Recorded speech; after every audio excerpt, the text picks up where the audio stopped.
A podcast.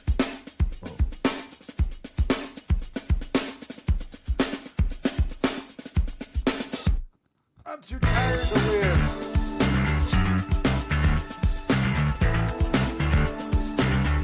This one might be like 10 minutes long. How do y'all feel about that? Speed runner? That would be sick. What a weird. That would be. We should do that sometime. Just kind of. You're asking literally the most incorrect. I'm so down. I know you're down. If this show was 45 minutes a week, it would bring me immense joy. Yeah. But we're not the Bombcast in 2012. I don't know why the show is so long. I'm telling you, the longer episodes do better. I don't know what to tell you. And this is going to be the longest one yet. No, I have stuff to do. It literally That's right, can't. folks. Welcome to episode 115 of the VGB's podcast. I'm one of your hosts, John Warren. With me is my forever co-host, Niki Grayson. Lotus I'm is on still the space here. station. Lotus is on the space station this week, but we are joined by someone that, embarrassingly, I think Niki and I have asked, thought about asking to be on the show for literally 2 calendar years. Sounds about right. It kind of speaks to, I don't know, Niki and I's collective inability to just kind of organize and get things done, that we just haven't done it until now. I'm hearing a lot of we here. You've had the ability to send the same email I did. It's true. Yeah, I mean, I have Jesse's number. It's also Right. true. Yeah. Nikki accidentally texts me all the time. I accidentally text and or call Jesse constantly, because if I ask Siri to call my friend Jess, Siri's like, "You mean Jesse Vitelli?" And I'm like, "No." The text about the paint swatches is my favorite one. It's like, I'm looking at the paint swatches. This one looks. I'm like, this is Nikki's first text to me ever. And it's like, yeah, I'm looking at these paint swatches. I don't know which. I'm gonna go back and get new ones. And I'm like, what is this? What are you talking about? Well, it's cool. The third voice on the show has been a really wonderful content creator and freelancer for a long time. Also, was just part of Restart.Run before last week, doing some really cool work there. It's in fact one of the coolest projects I've seen in a while that just started and then was just kind of, strangled in the crib. Big Talk, really great talk show over on Big Walk, and also just coming fresh off a 5-day subathon over at his Twitch channel, twitch.tv/Mama Vitelli. It's Jesse Vitelli, everyone. Hi. Hello. Thanks for You're having one me. of the most famous people on Twitch.television. Isn't that crazy? But it's really It is crazy, yeah. Yeah, It's like viewership does not match the No. sub count. Like right. throughout the subathon, it got to the point where like random people were getting subs to the channel because of like how generous people were. And people were coming into my chat being like, I've never seen this channel before. How am I subscribed to it? And it truly was like a magical thing. Because then they just hung around. Great. They just hung out. And they were like, oh, this is That's how it cool. works. This is chill. Yeah. That's what Mary Kish wanted. Truly. She did not want the AI shit that's happening. No. She did want Jesse to get all these subs and get super famous. Yes. She has been very, very supportive of the subathon. Shout out to Jesse. Shout out to Jesse. Shout out to Mary Kish. Shout out to Twitch.television. Shout out to Jeff Bezos is what Niki was going to say next. Yeah, no. Bezos bucks. Bezos bucks. Yeah. I wish. You wish just a what? Slice. Oh, okay. Just a little bit. Just a scotch of his money. Just a little bit. Listen, I'll say it. I'll marry and divorce him to get his ex's deal. That was pretty great. That's pretty good. I'll do anything. Yeah, I wouldn't even have to. If it was, you have to have dinner with this man once a week for a year, and he'll give you $60,000. 60 grand a week? Nope. Or 60 total. You would have. Ooh, whoa, wow, 60 grand. Yeah. Just a flat, untaxed 52 dinners. 52 dinners with Jeff Bezos. Yeah, how long are the dinners? 60 grand. Like an 2 hours? An hour? An hour. Is he 90 paying or am I minutes. paying? You're not. No. He's paying. And if he decides that the restaurant is somewhere else, then He call a Like- car for me? yeah, he'll call a car or he'll fly you out. Yeah, I'll do that. Easy. It's $1,150 basically That's per fine. dinner. For 90 great. minutes. And you get to eat. He's not going to take you to fucking McDonald's. Even if he did for $11.50, yeah, fuck No, it. for sure. He could take me to McDonald's. I'll eat in the ball Can I pit. curse on this show? I don't even. I just Yeah, cursed. you Oh, can. yeah. My Oh, bad. God. Yeah, Okay. Jesse, Jesus. I realized I Christ, let yeah. one rip, and I was like, I didn't ask actually. No, I'm a guest that's- here. that's It's very really nice. Door down. It's really nice for you to ask, but we're horrible. on The this house is show. already dirty. Yeah, we're Okay. fucking terrible. Yeah.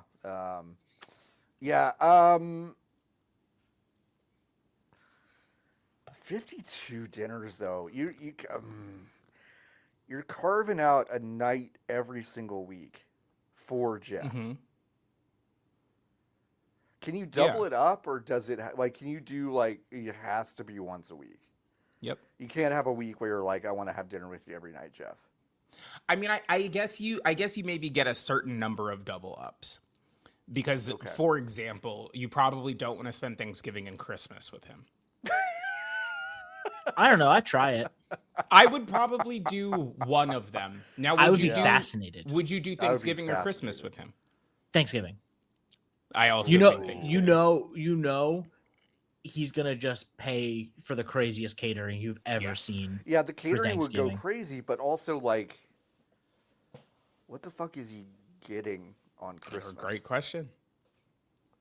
Oh, Well, I sure. think we would split it Oh, up. I I'll see. take Christmas. Okay, and let Okay. us know. Yeah, I'll let you know. I like this world in which all three of us are getting dinner All with Jeff three of- Bezos every all three of us week get the deal. separately. Yeah, we all get it. Yeah. He's just That like, What'd you not do up with to your anything. Bezos? what did you do with your Bezos? What'd you do with your Bezos? You know, he took me to Nobu, and I'm fucking sick of it. That's crazy. We went to Raising Cane's. What do you mean you went to Nobu? Bezos is like one love. God, that'd be crazy. What do you think he gets at Raising Cane's? He seems like a guy that would try it once at least. Yeah. Um, you know what? Jeff Bezos and I are a lot alike in this scenario, which is to say we've been to Raising Cane's once and we'll never Yeah, darken never the go doors back. yet again. Yeah, It was fine. When- I had it when a did couple you, times. When did you go to Raising Cane's, Nikki? I went to Raising Cane's after Janet Garcia's wedding Okay, because yeah. the venue, the afters was across the street from the North Hollywood Raising Cane's, which had it. freshly opened. Got it. And it was I the thought you only were thing going to do a was- slander and say that the after was at Raising Cane's. which- No, Can't that believe would you have doxed been the after party. Sorry, crazy. yeah, for this wedding that was 8 months ago. Yeah, she's gonna kill me. Yeah, and I was hungry, and then I was so upset as I ate the food in the car because I was A, in the valley, and then B, it was not very good. Yeah. That's fair. Yeah. Was It was fresh hot, at though. least? It's Yeah, always that. it's I mean, always that hot. feels. I was That's told the that the thing. thing is that it is always hot. Yeah. No, I is did it burn good? myself when I bit into it. Right. Is it good? That's another question. And the answer is usually, eh. You want to see something cool? Sure. Nikki's getting up. Nikki is going to the Whoa. kitchen. Okay, so waiting Isn't that for the cool? kitchen. By the way, if you're not watching this episode over at youtube.com/@VGBs, Nikki is not in their usual spot. They're downstairs, getting a good shot of their kitchen, and some beautiful flowers. You've really arranged your. What the fuck? What is Oh, this science you're experiment? brining some chicken. I sure am. Nice. Ooh, okay. Okay. what? You What's gonna the end fry Fry goal? it tomorrow. Oh, Nice. Yeah. I'm gonna Is fry that it just- in beef tallow. Ooh, RFK style. Love Yeah. that. You taking all your cues from him? What else you got? Wait, what else you got? You got some buffalo ass in your fridge or Well, I something? asked for tea and they gave me the other juice, which is confusing. Tell me about the worm. The worm? I can't. Yeah. I'm not. You don't have clearance Yeah, to we- discuss Okay. the worm. we I don't can't have discuss the clearance. worm. We can't Okay. discuss the worm. We can't discuss the worm. We can discuss going to vgbs.com/join and joining the Hive. If you join the Hive, you can I don't know, have the satisfaction knowing they're giving us some money every month, which is fun. John just gave me your money today. That's true. I do that every day on that. Well, not on the day I get paid and I cash out the VGB's account on the same day. So it's a fun day for everyone. I'm going to be honest. I never know what day. It could be the same day every month. It or is it always be. either the 15th or it's right before. Who can, I don't know. Sometimes I just get a Venmo notification that says VGB's money. And I say, cool. And then today I spent it on plants. That's great. I love plants. Plants are great. Yeah. And you could go do that right now. You go to vgbs.com/join and join the Hive. Niki left. Bye, Niki. See ya. Now Niki will do this. Just kind of turn off the camera and then kind of disappear for a second. Usually because like there's a delivery or there's been some sort of calamity in the house, some sort of spill, some sort of mess, perhaps a phone call. Okay. Some sort of nothing. None of that. This time I needed to take a bite of my late lunch. It was a different show, but different show that was killed a long time ago. Hey, I don't know why I wanted to do this today, but I really wanted to get into Matt Karch. Did y'all remember this guy? This fucking Saber Interactive guy that Steven Totillo got on a plane with last year? So the beauty of being laid off is that I don't have to worry about these things. This one though, fuck yeah, brother. This one though, then this crossed my desk. Boy, oh boy. Okay, this was something I was actually interested in. The good story. I got a PR email about this game 3 weeks ago, ish, called Rideshare Stimulator. I really don't like the name of this game. Wait, Stimulator? I thought it was Simulator. Folks, it's called Rideshare Stimulator. That sucks. It is. That sucks so bad. Rideshare. It is. Wow. Stimulator. And stimulators in quotes. In quotes. In quotes. It is This called sucks. Rideshare. This fucking sucks. Simulator. I love that I'm breaking news of what this game is actually called. Probably a lot of people actually, because when you're reading it just in an article, you're like, that says Rideshare Simulator. Yes. And it's like, yeah, but no. Wow. Stimulator. And I did almost immediately go. I watched the trailer and I thought, yeah, some AI bullshit's in this. And Stella Sacco, who is a narrative designer and writer in the games industry, wrote Lily's Garden, a mobile game that did very, very well. Really, really simple match 3 game that was really the first one to integrate a bizarre narrative into its proceedings. And she wrote the fucking thing, and it did super, super well. She had done some work for this game, and then claimed on Blue Sky that she had been replaced with AI. And then all hell broke loose, I guess. It was just a really strange thing. The developers were kind of vague about it to press about what was and what wasn't AI, but also Matt Karch, who is the CEO of Saber and has been in the games industry for 20-ish years, 25-ish years, released a statement, and I'm going to read it Please. In its entirety. It's a really good one. Okay. Like, actually one of my favorite. It's incredible. I fucking love it, actually. Big week for this. Yeah. Stella who? I had to ask Claude because I have never spoken to her or seen her. We have already said we are using AI for certain parts of the game and will update the Steam page once we have finalized the feature set. Let me clarify that the entire story script, were it to win an award, would go to someone who can walk up on stage and receive it. It was always our intention to reveal this until Stella violated her confidentiality clause and revealed this before we were ready. We look at our use of AI in this particular game, which will be a lower price title, one of my favorite parts of the statement, as a plus for consumers. As far as Stella is concerned, She was replaced by someone more talented and terminated for a variety of reasons a few months later. From what I can gather, she enjoys controversy even more than I do. I would frankly, in retrospect, have been happy to replace her with AI. At least we would be dealing with someone programmed to be honest. I thought we didn't know who she was. We didn't know who she was, brother. Stella At Four the paragraphs beginning, ago. you the first words you said were Stella who. Stella now, who? So now it seems like you know who. Seems like that's you because know. Claude helped. Claude helped. Claude came in, Claude and filled it in. told Matt who Stella is, and that's who's going to accept the award. It's going to be Claude on an iPad attached to a Segway like at as the it goes hospital. up the stairs, and it accepts the award. That orange butthole Like just pulsating on stage.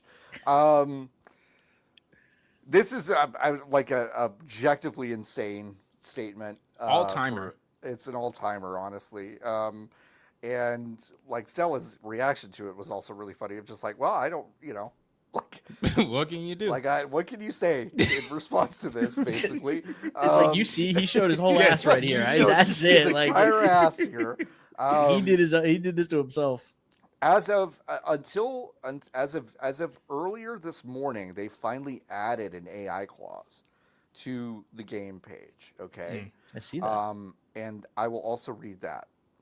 The developers, that's a Steam statement. The main campaign story, characters, and dialogue are written by a team of human writers.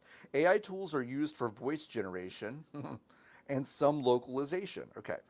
The optional free ride mode includes AI-generated passenger missions and localized dialogue. Free ride mode is separate from the main campaign and can be skipped by players who prefer to experience only human-written narrative content. The game also includes a mix of radio stations featuring human-made music and AI-generated music. Stations containing AI-generated music are clearly labeled as such in the game. So this is a game that was built for the like lot store 5 games for kids, and there's 5 like little shitty flash game equivalents on one disc. This is the modern follow-up to it. But then in the thing to be like, listen, we know the game's only $25 or whatever, but just don't play half of it. Right. Yeah. Just don't play it. It's Just fine. don't interact with half of it. Your support for the whole game, which is, by the way, a lower priced title. Yeah. As a value to the consumer. It's a value to the consumer. If you just buy the whole thing, you can only play half of it if you want. That way you're paying basically double for a human-written piece of content. And that's the value. And that's the value. If you love people so much, why don't you pay double for this game, says Matt Karch. What a fascinating situation. Like, writing and dialogue are written by a team of human writers. Feels like an AI wrote that sentiment. Yes, it does. Being like, the human writers. That's what we know them as, the human writers. It's developed by them. Not us, not the robots. No. We couldn't have possibly written that. Couldn't have possibly done this. For those of you who may not know about Matt Karch, he was a lawyer and also a degree holder in Russian studies, fluent in Russian.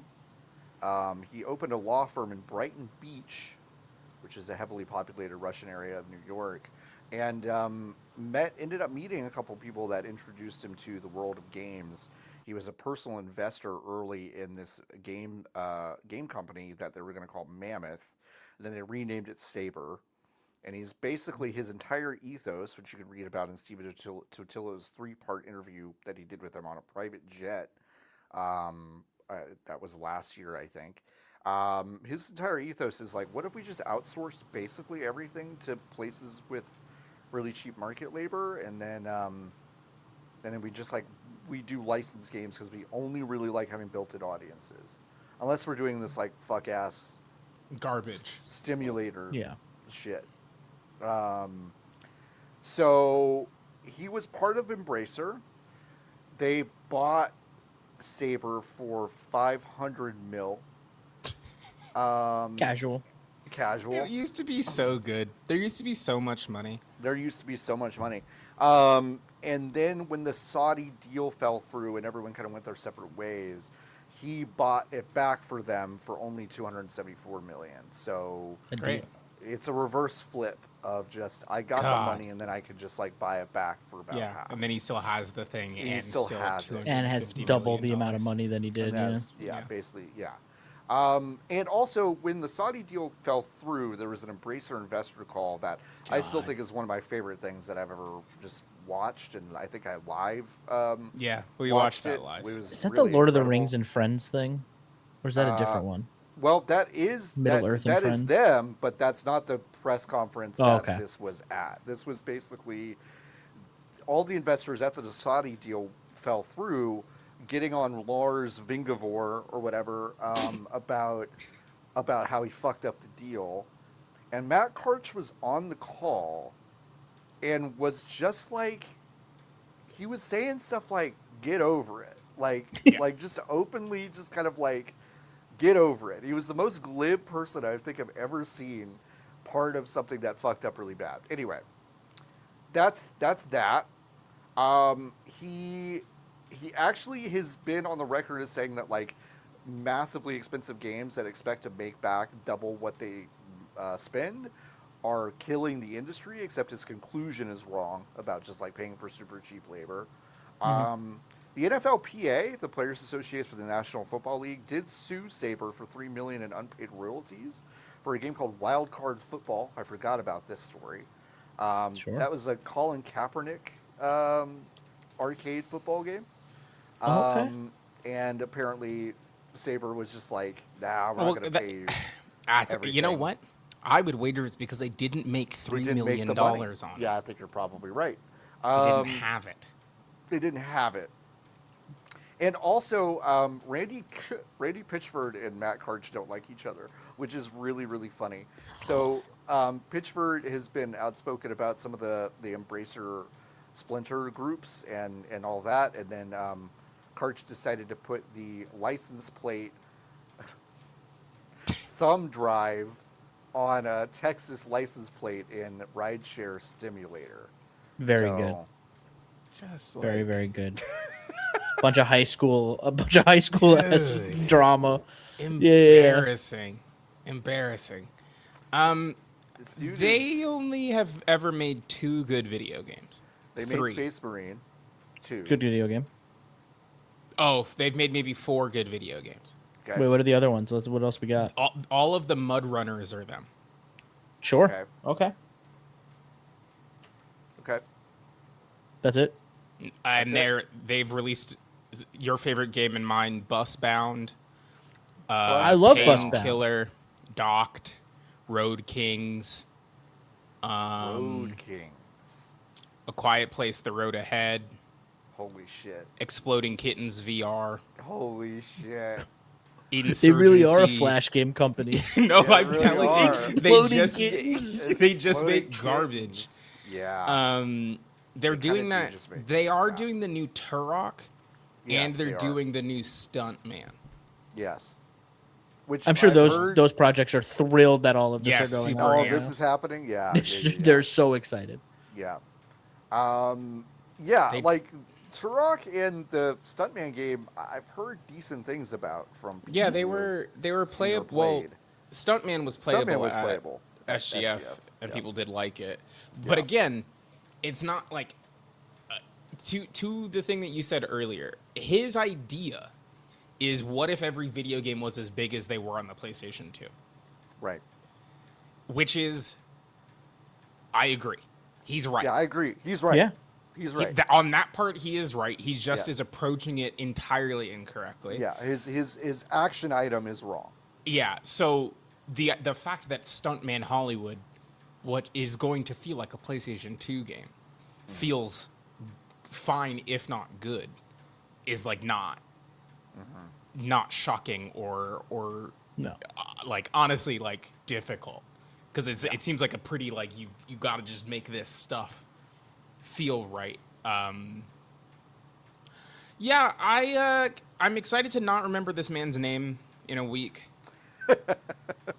But I think about this guy a lot, which is I see. Which is hard for me. Yeah. I could stop. I might stop thinking about For it. yourself. Yeah. I think Mount Rushmore of like bad CEOs. This guy goes up there, right? Yeah. I mean, Kotick, right? He's got to be Yeah. up there. But I don't. Now, is this guy as bad as Bobby? Okay, here we're doing it then. I don't think this guy is as bad as Bobby. The scale is completely different. No, we're talking about scale two. is different. I understand. We're talking about two very different situations.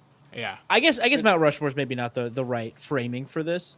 More so like when we look at the end of the year, we're like, okay, what are some of the like craziest things that we're Sure, remembering? sure, like sure, this sure. guy This is is up definitely there. up This there. is And he's a A to S repeat tier. offender. Yes. Because we're talking about the private jet stuff. We're talking about all the weird Yeah. stuff before. Like this guy's on strike like 17.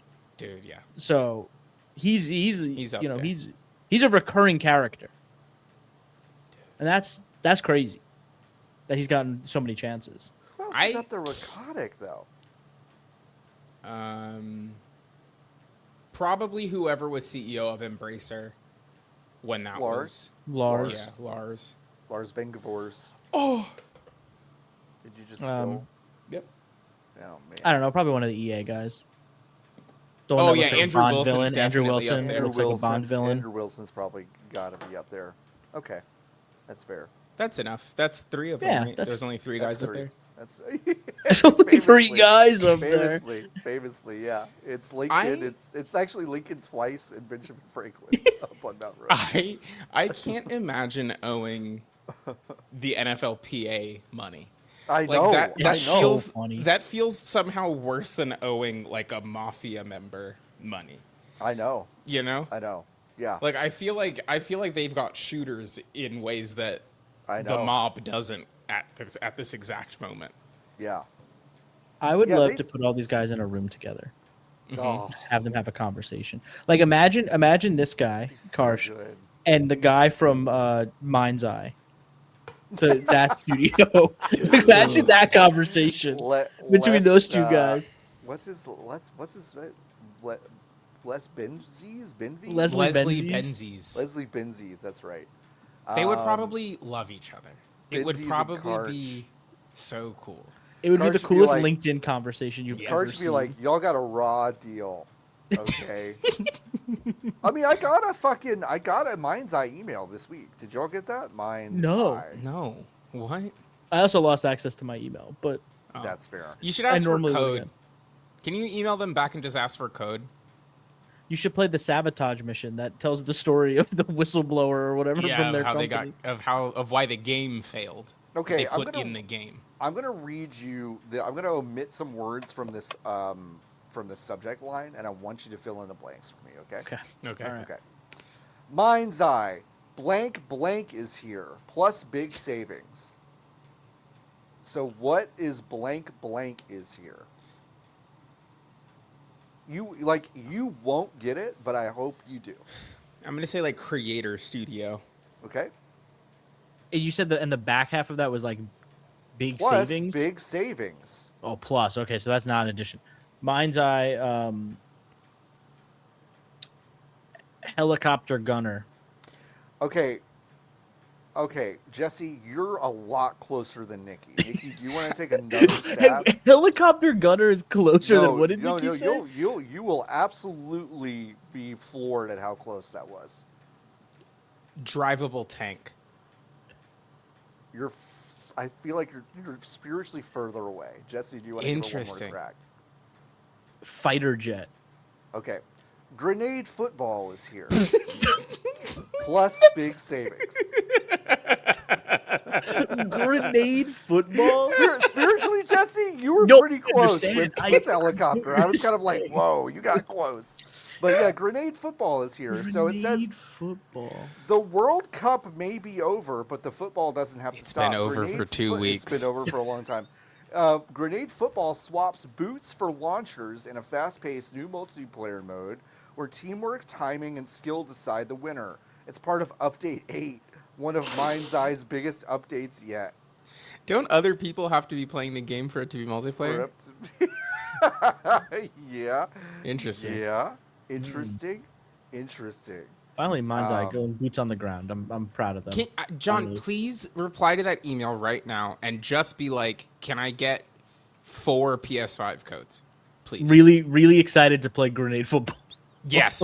Really excited to play Grenade Football. I would like to get 4 PS5 codes if possible. Okay, I got this email 3 days ago. It doesn't matter. No, it's a new one. It's a new one. Oh, Different one. It's a new one. This one is multiplayer racing is finally coming. finally. Finally, as if like were people like hotly anticipating this? Were they like really chomping at the bit for They were multiplayer really racing? chomping at the bit.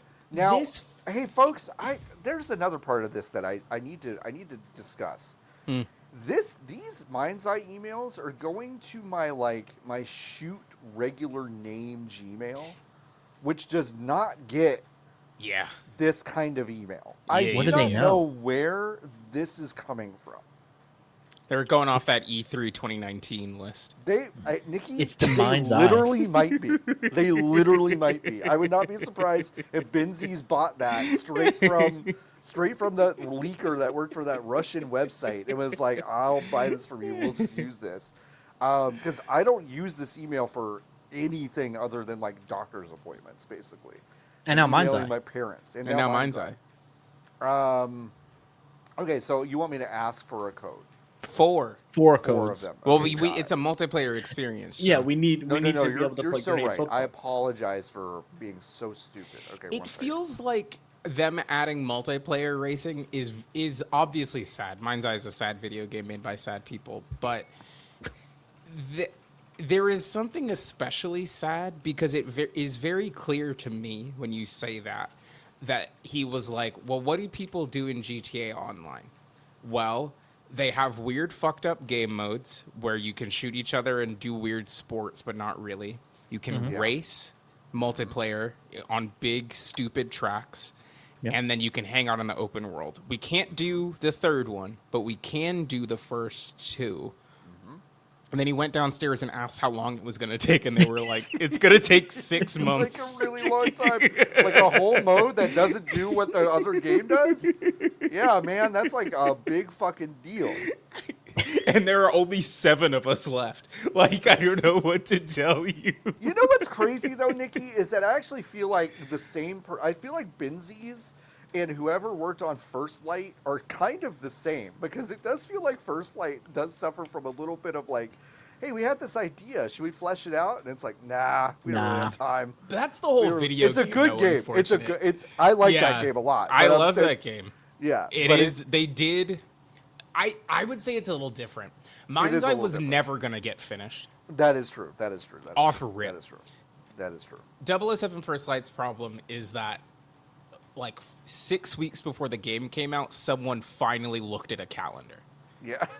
Yeah. Right. And they were Right. like, oh, fuck. Oh shit. we Oh, are man. we are so We're really cooked. behind. Get this in the Really state of play behind. right now. Yeah, we need some so- marketing. Put it in the state of play.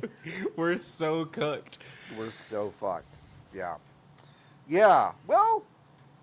All right. Good I've luck asked. to them. I've asked for 4 codes Thanks. for Mind's Eye. We'll see what happens. Can't wait to play Um, grenade football.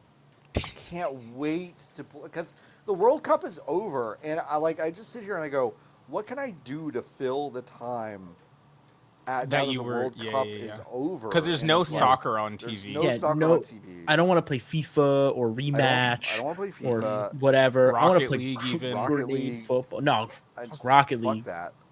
We got Mind's Eye. You know what? I'm sorry for recommending it. Yeah, I as you was out should of be. line. Grenade football's here. Yeah. Grenade football's here. Netflix has closed 2 more studios. One was Moonloot, which was a studio founded only in 2022. 2022. No one's ever said it like that except for me just now. 2022. 2022. And it was making an Animal Crossing-like game, but then maybe the more notable closure was Night School, which made both of the Oxenfree games and just released, and I mean just released, 6 weeks ago, a game called Unhinged on the Netflix platform, which is a 30-ish minute point-and-click first-person kind of puzzle narrative game. And they released a statement that said it's been selling well and they're really psyched about it. And then they just closed it. So This is a huge bummer. yes, Yeah. Also, yes, we talk about this sentiment a lot. yeah. Do you think, employee of Netflix Games, that you are going to release a video game on Netflix? Because the answer to that question should be no. Because how are people going to play a video game that's not a point and click, that obviously people are not coming to the platform for? How are they going to play it? They aren't. Yeah, unfortunately, a lot of their games do feel like just kind of a death march. Yeah. Like more than other collectives of studios. Like they still have some force at Netflix to make games, but I mean they closed Boss Fight, they've closed other studios. Part of this closure series was also a bunch of internal folks, including the apparently single accessibility specialist that works at Netflix. Which is so Oh. crazy. So they want to quote focus on execution and also kid jobs? Yeah. Yeah. Yeah. Yeah, so The huge thing- bummer. It's an enormous bummer. I think it's so damning, because if you are at the scale of Netflix where you've kind of signed up to lose money until you run out, which is kind of what they're doing over there, you lose nothing by like utilizing your scale Yes. in order to leverage these things. So there is a world wherein you are like, well, okay, so we've made a PlayStation 2 sized video game, and you get it for free if you have Netflix. You do need to play it on a PlayStation or an Xbox or on PC, which they did on mobile. They did this exact thing on mobile, where it was like you went into the Netflix app, you downloaded the game, and it took you to the App Store, and you downloaded the game there. And there was only one good game in that initial thing, which was Pointy. And Pointy has been freed from the Netflix prison. Yes. But like, they actually do have this scale to Game Pass it, where it is the add-on is, oh well, and then there's like 3 Switch games that are on Netflix also. You know, like you download the thing and it generates a code. Like they can figure that part out. But like, Yeah. the benefit of Netflix's scale was that a bunch of fucking people have Netflix, and then a bunch of those people do have machines on which to play video games. They know that because they're logged in on the PlayStations and the Xboxes in order to watch said Netflix. The idea that they couldn't figure out how to make that into a workable bit of their business, when on the other hand they are giving, I don't know, is The Rock in Red 1? Is that Yes. is that who's in Red? Yeah. But That is movie Red rules. 1 Have you seen that movie? The Christmas No. movie? Yeah, Oh my yeah. God. Is it good? J.K. Simmons is Santa Claus, jacked Santa Claus. Jesse, you I and gotta my watch mother, this flick. you and my mother are the only 2 people I've met who love this movie. Okay, My mom called me and she's like, "John, you gotta watch Red 1. you gotta watch You Red gotta One. watch You Red watched it? 1." I was like, "No, I'm not. I don't want to watch." John, you gotta watch Red 1. You gotta watch Red One.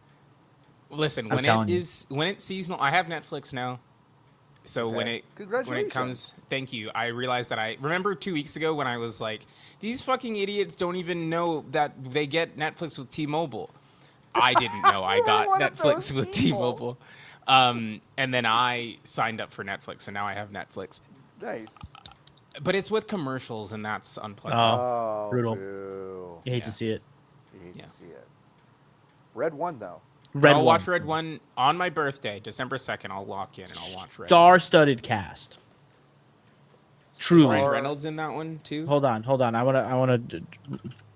It's Chris Evans. Reynolds is- Chris It's Evans. It's Chris That's right. Evans. It's The Rock. It's J.K. Simmons. It's Lucy Liu. It's Bonnie Hunt. It's Bonnie Kieran Hunt? Chipka. Okay, Kieran I might have to Chipka. watch this. Mary Bonnie Elizabeth Hunt? Ellis. Nick Kroll. All the stars are here. Like truly, like everybody owed somebody a favor to be in Bonnie this. Hunt's Fuck a yeah. crazy pull. When did that Bonnie movie Hunt- come out? 2 Like 2 years ago. 2024. Bonnie Hunt plays Mrs. Bonnie Claus. Hunt. That's crazy. She plays Mrs. Anyway. Claus. Bonnie Hunt was great. Bonnie Hunt was amazing in the original Jumanji. Yeah, That was You gotta- 70 you gotta watch years it. ago. It was 70 years ago, and that's the only good one. Yeah, they made like 12 since. They're making another one They're making another one. Yeah. with Karen Gillian. My mother-in-law loves those Jumanji movies. Fucking loves them. Never Makes seen us Those watch Jumanji- them every Thanksgiving. Those Jumanji movies have the same tone to me as the Will Ferrell Journey to the Center of the Earth. Never saw it. Is Will Ferrell's in those? Maybe never it's seen not that. Will Ferrell. No. Who's in that flick? Is that The Rock? New. I genuinely That's don't know. I'm me. just saying. I'm I'm always looking. mistaking Brendan The Rock for Fraser. Will Ferrell. Brendan Fraser. Josh Hutcherson. Wait, that's Brendan Fraser in that flick? Wait, are we talking about the 2008 one or? Yes, I sure am. Yeah, Brendan Fraser plays Wow. Trevor Anderson. Whoa. Seth Meyers is in that movie. Whoa. Sure. Seth Meyers. Sure. Okay. Yeah, that movie was really bad. Who Wow. did you think it was? Will Ferrell. Will Ferrell. Okay. Hell yeah. They're all the same to me. They're all the same. Yeah. There. Jesse, I'm going to read some stuff, and you don't have to respond to any of it. Sounds good. Okay. Restart.Run. They posted a new post on their website, which may or may not have caught kind of everyone in the world off guard. So I'm going to read it to everyone.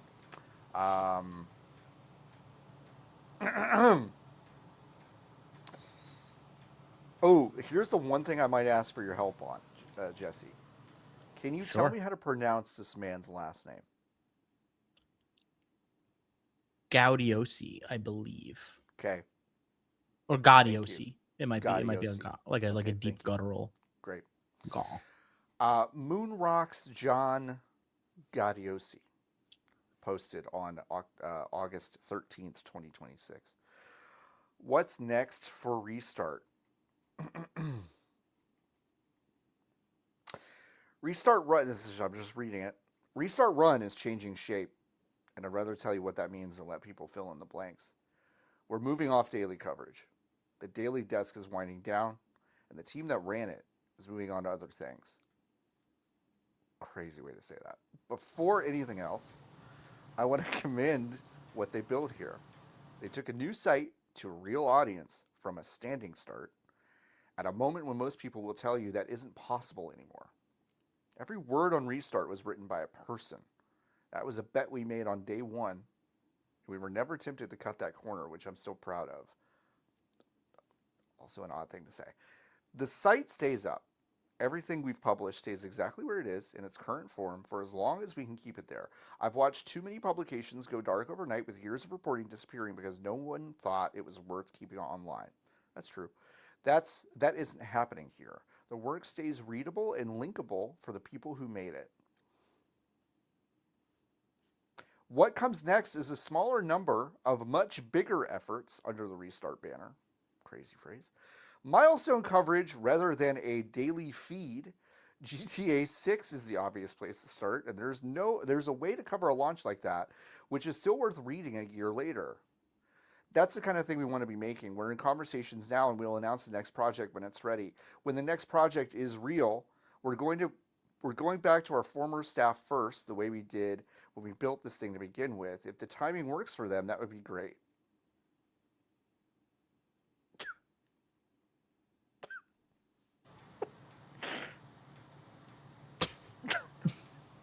Sorry.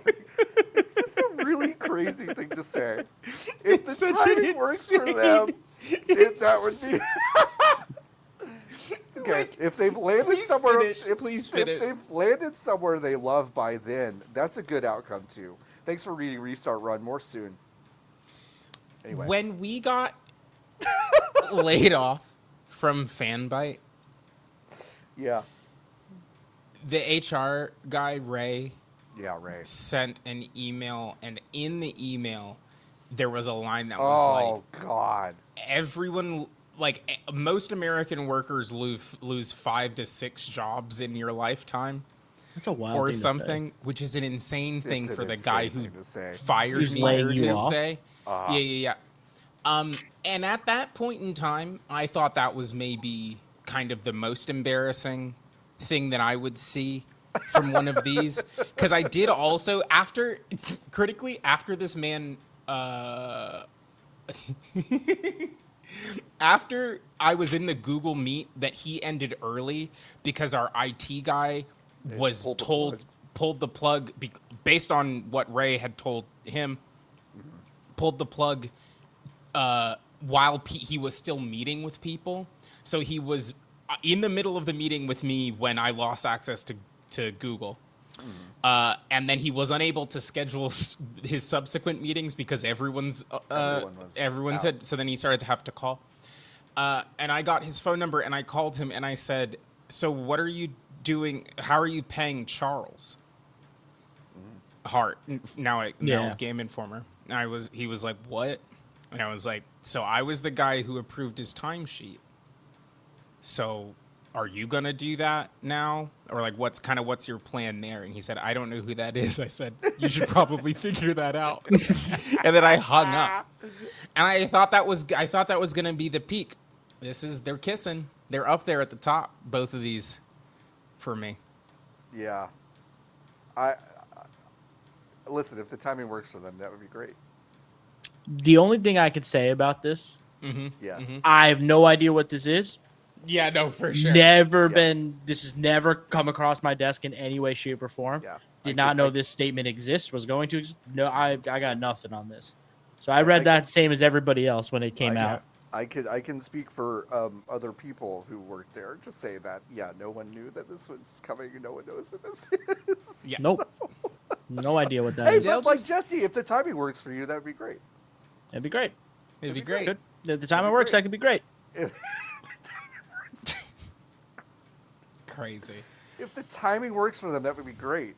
And if the timing works for them, that would be great. The other thing that I'm like really glad that this person pointed out in this like really well written statement is that like when GTA makes money, we all make money. Right. It's true. We talked about this last week. Yeah, rising tide lifts all boats. It lifts all boats. GTA is that tide. When GTA makes money, exactly. We all get a slice.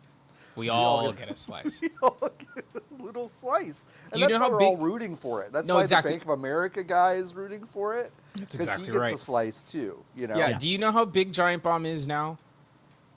Imagine.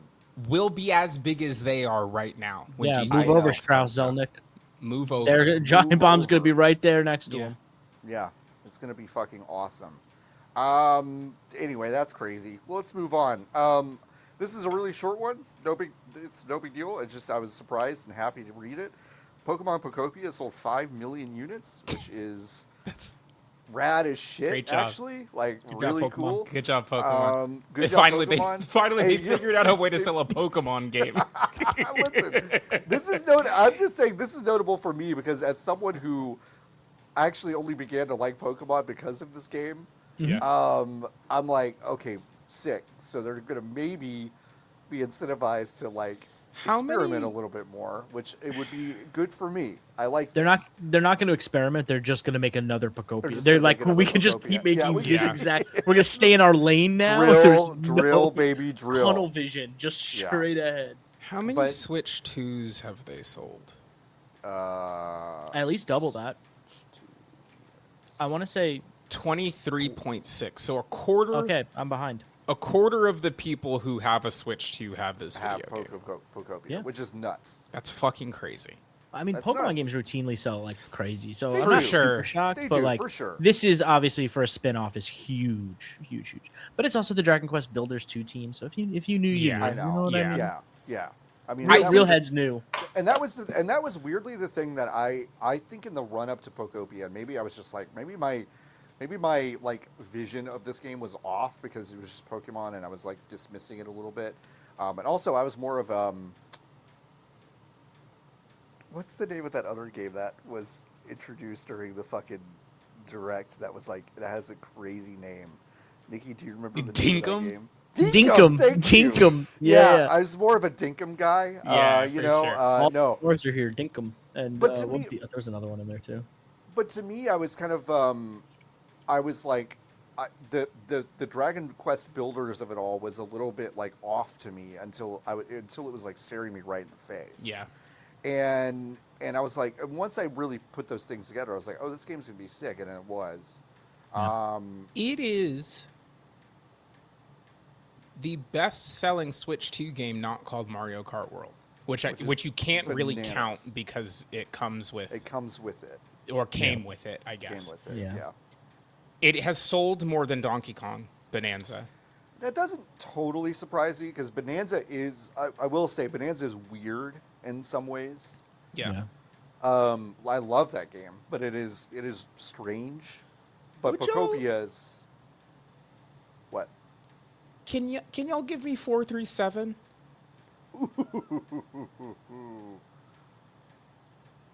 But I'm sorry, like in the ranking. 4 through 7. Yeah, rankings sales. of best selling. Yeah, So we best-selling have Switch we 2 have games. Mario Kart Mario World, Kart World Donkey is number Kong. 1. Pokopia is number is 2. two. Donkey Kong Bonanza is number 3. Number What is three. number 4? Ooh, man. What has come out this year? Whoa. Are they only? It's first party only. All of them are first party. Yes. Whoa. What else? What else has come out? Oh. Not Metroid. I don't think that's on there. It is not. Yeah, I didn't think It's so. super- That it's wasn't- super it's duper isn't. Super not. It's It Super super wasn't. isn't, which means that it sold fewer than 1 million copies. Yeah. Oh, man, that's tough. That's tough. Xenoblade.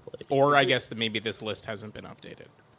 No, I let don't me think ask it you has. this. Do upgrades count for this? They do not. Okay, so these are original full games. I'm just like drawing a Uh, blank on what was sorry. what's been released. I take it back. 2 of these games are cross-gen. Cross-gen, okay.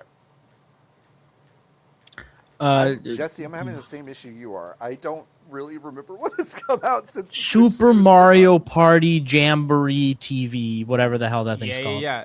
That's number 6. Okay. 1.15 million copies. I'll just give What- them to you. Hades Pokemon- 2 is third party, but that Yeah. was. I'm trying to think of what did I play on my Switch? I don't know. Was it Pokemon Legends ZA? Oh, sure, there was a that was Pokemon number game. 4. Yeah. I super didn't finish that game.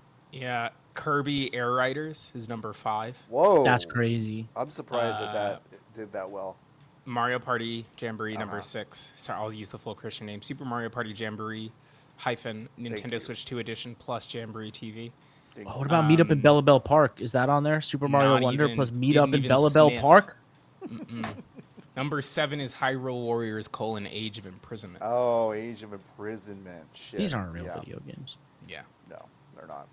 Good for that Um, Pokopia team. I haven't Proud played of that I DLC have a yet. f- Neither am I. me either. I've heard good things. I have a feeling too. that that new one is going to come out not soon. Yeah. That's Or probably really true. I think. Or? Yeah, you know what, Jesse? Really Yeah, or it will come out really soon. Yeah, Those are the and everyone will only get upset. options. It'll either come out next year somehow,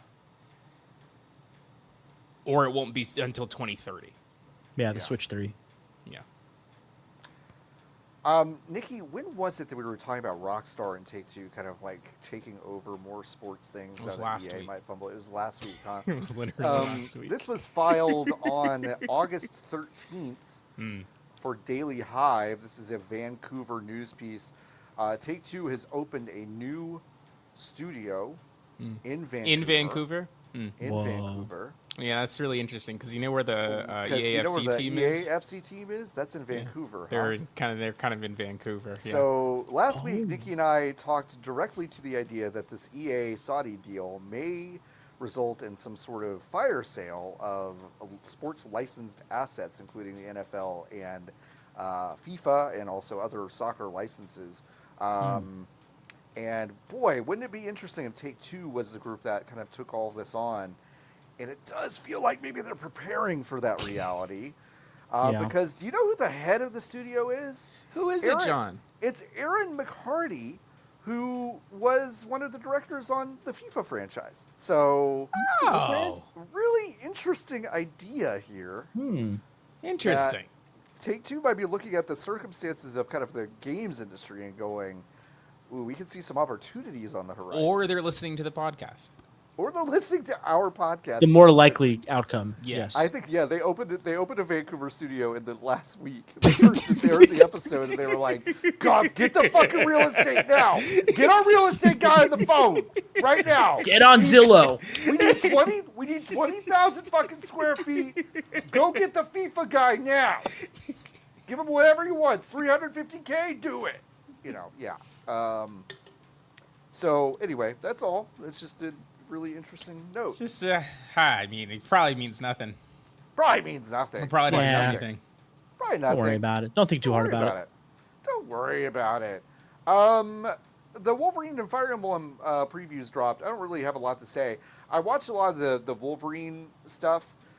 I like those Spider-Man games. I think this is going to be boring. Now that I've watched, That's super fair. now that I've That's watched super half valid. an hour of it, I'm like, hey, show me something else besides just I'm going to kick a guy to the wall and claw him a bunch. I'm curious about this, Nick. I think part of it. Yeah. Oh, you go. I don't want No. No, I was just gonna say, like, I was excited about this game, and now I'm more intrigued by what it is going to be, and if we have seen all of it, essentially. Yeah. So I don't know. I think a big part of it is like Spider-Man feels good to swing. Swinging is a thing you don't get to do a lot in a video game, but it's a very video game thing. It's very fun, yeah. Jump, which is what Wolverine does, is not nearly as interesting as swing. Verbiage is all wrong. I don't care if I can jump tall or jump long. It's uninteresting. I want to swing like Spider-Man. Wolverine doesn't swing like Spider-Man. Therefore, Wolverine going to be not as fun as Spider-Man. That's how my brain works. Yeah. And I think that logic is flawless. Yeah, it's gonna be shorter. The computer when I look it up on computer says like 10 to 15 hours is what the estimation is. Computer, which has to be. It has to be. It's gotta be. It's gotta be. It's gotta be. It's gotta be. No, it's gonna be 50 hours of Wolverine. No. 50 human hours. Wolverine's gonna get like a shrunken head that goes on his hip that talks to him as he walks around, and he gets getting in a boat and he's gonna paddle his way to Midgar. That's gonna be great. Yeah. Yeah, I don't know. I'm excited about it. I am afraid that I will tap out halfway through because I will be satisfied with the endeavor. Yeah. But who can say? On the narrative side of things, there are no X-Men in this game. Like the X-Men don't exist because it's like the quote was like, "It's unpleasant for mutants to exist in this world." It's like, dog, that's kind of the whole. That's the whole point of the. That's kind of the whole ethos of the entire endeavor, huh? So they're just interesting pieces here. It's giving real. This was a bigger video game at a different point. And there's this other thing. Ken Shepard, friend of the show, posted. I'm tired of seeing this guy about the one of the figures of this game. That in the trailer they go, "Oh, this is Nathaniel Essex." That's just Mr. Sinister, guys. Like that's like I know the names. Like are we? Yeah. And he's like, "Oh, Nathaniel Essex is like he's on the side of mutants." He's like, and I'm like, "Yeah," and he's gonna turn on you because it's I don't know because it's a comics. The preview cycle of this game is interesting to me. I'm kind of like we know the story here. Like it'd be like if you showed us Venom and they're like, there's something off about Venom. There's something off. Or even honestly, when they showed Spider-Man 2, which is basically beat for beat the motion picture Spider-Man 2. Yeah. With some other stuff in it, but it's like, what if he was bad? What if he was bad? Yeah. Yeah. And Miles is there. And Miles is there. Yeah. I think it's the MCU. I think it's just the Marvel of it all. You do have to pretend like every single time you are telling the story, it is the first time. The first time, yeah, that you're telling the story, which is if you then look at the pieces of property that succeed, it is the ones where they do not do that. Yeah. Right? It's the Guardians of the Galaxy of the world. It is the Midnight Suns of the world, which are both excellent video games that 7 people combined. Like, I think half of the people who played them are on this podcast right now. And there is a formula for these, and you can do them well. I do wonder if the inertia of it being a PlayStation Studios game will come to bite them in the ass here. It'll sell well. It will not sell nearly as well as Spider-Man 1 and 2 because it doesn't have Spider-Man in it. Yeah, Spider-Man's the world's like largest IP. It's the only reason Sony is still extant, honestly. Yeah. Is because it's off of the back. It's off of the back of Spider-Man. Yeah. And by the grace of the stewardship of the people that are at Sony, they continue to make pretty good Spider-Man stuff. Yeah. They could make bad Spider-Man stuff. Well, I mean, they do though. When they feel like it, they'll make a Madam Web. I mean, Madam Web is a cultural moment, though. Sure. No. I just wasn't gonna. I just wasn't gonna count those, but you're right. Sure. Left to their own devices, I think they don't do it good. Yeah. Which is why I'm worried about Wolverine. I don't know. I'm excited. I'm excited for it. I also just do think that I'm gonna tap out halfway through. Like I just feel it in my bones. I just saw a lot of the same shit in a. I haven't looked at any of it. Not even a long clip. Not even a particularly long clip. I saw what felt like about as much as you'll be able to do. Which I might be wrong. How much of that of the second Spider-Man game did you play, Jesse? I played all of it. All of it? Did you finish like 100% it? 100%? Yeah. Are you that kind of person? Weirdly enough, just for Spider-Man.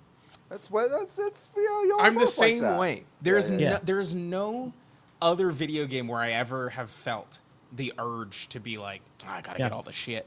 Because it feels good to move around in that game. It feels so good to move around, And it sounds like this one is kind of point A to point B linearity, but like if I miss a thing, that's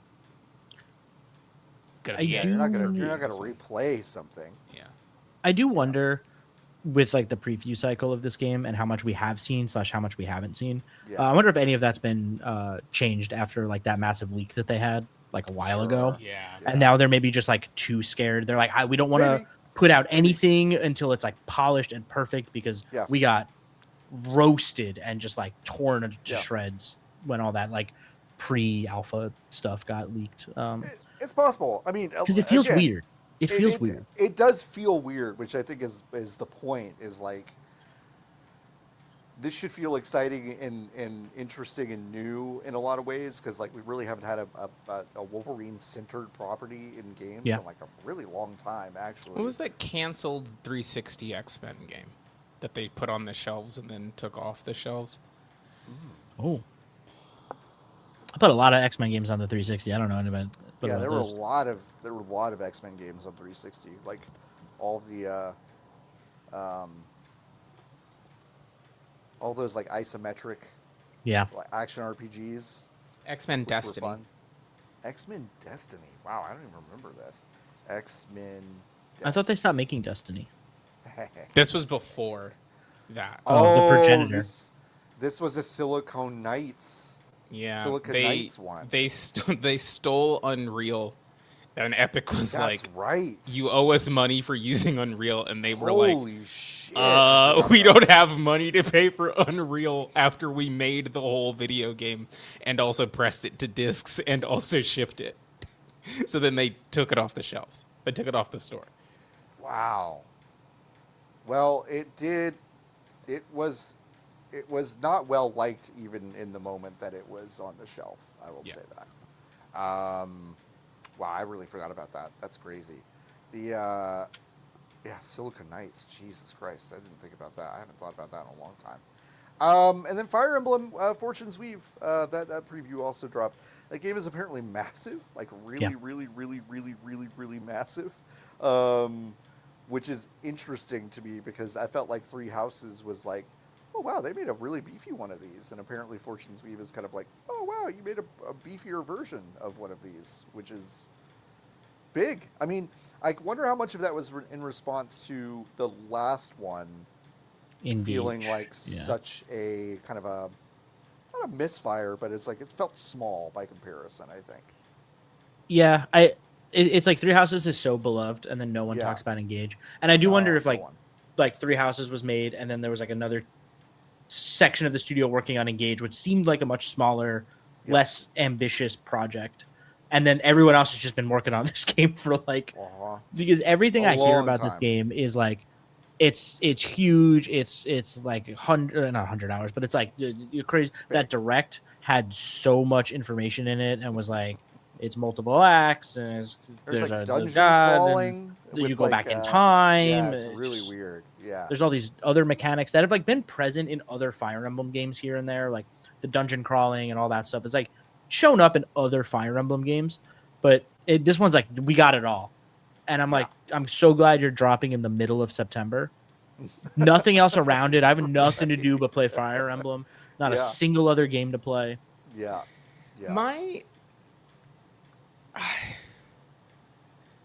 I tried with this one. I know. You know? Yeah. It's the most it's the most college try I think I've given a video game in quite a while. Fire Emblem was when I played Fire Emblem Three Houses. Yeah. And I played a lot of that video game.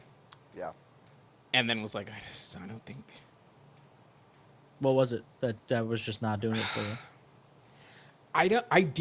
I literally didn't understand the plot of the video game. That's valid. Like I didn't understand. I would tell you, one of the most active discussions we've had at the VGB's podcast, the VGB's Discord, has been just people going like, I didn't really understand what was happening in Fire Emblem, and some people being like, well, how can you say that? And other people being like, yeah, I like that game, but even I gotta admit it, and no one seems to know what's going on.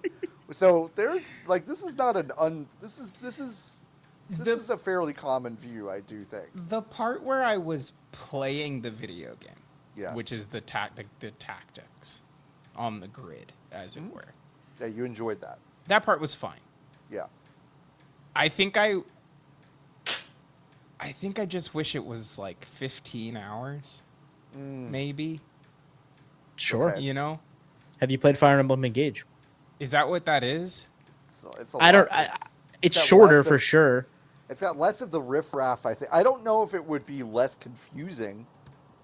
Yeah, because isn't that the one where it's like the Marth and Barth? A bunch of people are in it. Yeah, are there? Larth. Yeah, Jarth is there. Yeah. Schmarth. Yeah. Darth Vader. Yeah. Mm-hmm. Mm-hmm. Yeah, I don't know. I would honestly, it never has been for me. Fire Emblem, like Fire Emblem Golden Sun, just not. I was a Mega Man Battle Network child, and that was as tactics as I could get. So fascinating. It's not very smart. When you and I first started talking about Mega Man, like that was your frame of reference for Mega Man, which is like, which made you feel that's crazy. Well, it made me feel terrible for sure. Yeah. But actually, I appreciate it. You know, it's just the passage of time. There's no problem with that. It's just that one set of those games is good and the other one isn't.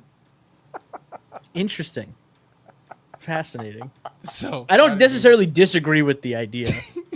I've just never really been confronted with someone who's like, yeah, I only engage with this half of this property, and the other half, the like core half, garbage. Don't want anything to do with it. Garbage from a toilet. Yeah.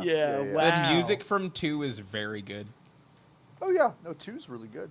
2's got great music. Name a single thing that happens in Mega Man 9. Exactly. What do you mean a single thing? You just fight. You do the same thing in all of them. You fight the 9 guys. That's what I'm saying. Now, granted, Niki, you got me there in the sense that from I think I could name every single Robot Master from 1 through 6. Once you get past 6, I'm like, ooh, I'm a little iffy on them.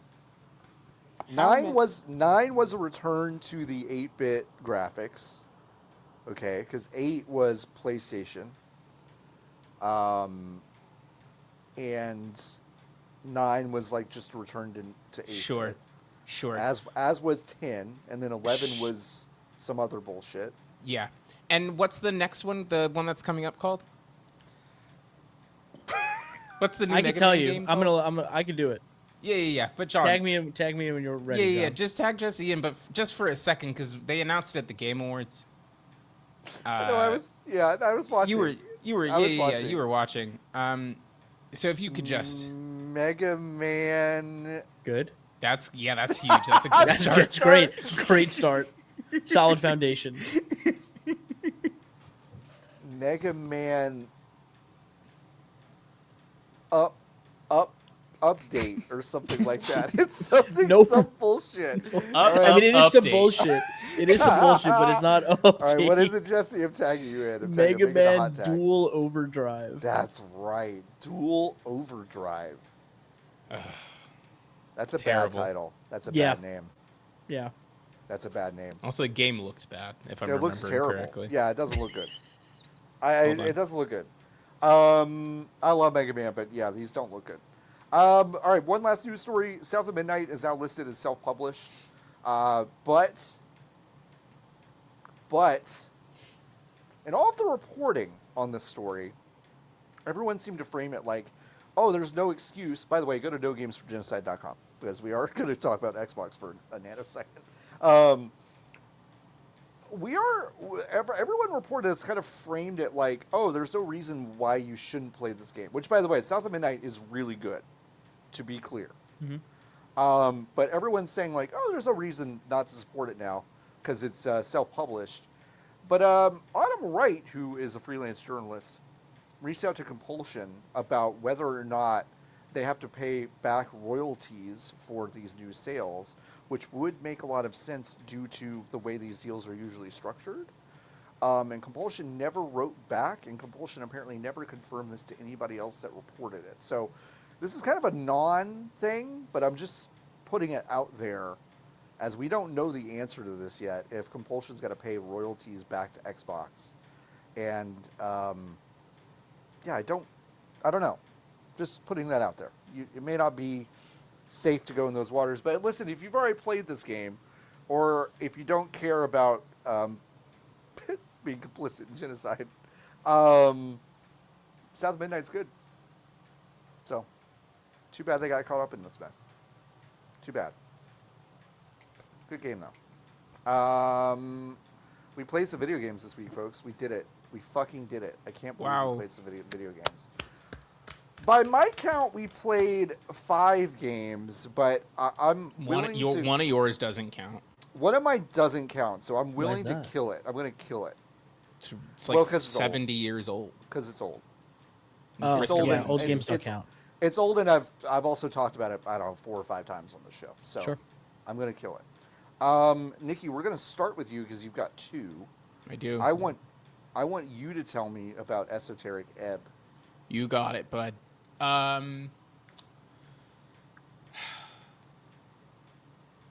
It's a dice RPG. You walk around, you click on stuff, you talk to guys, you roll dice to determine if you talk to the guys good or not.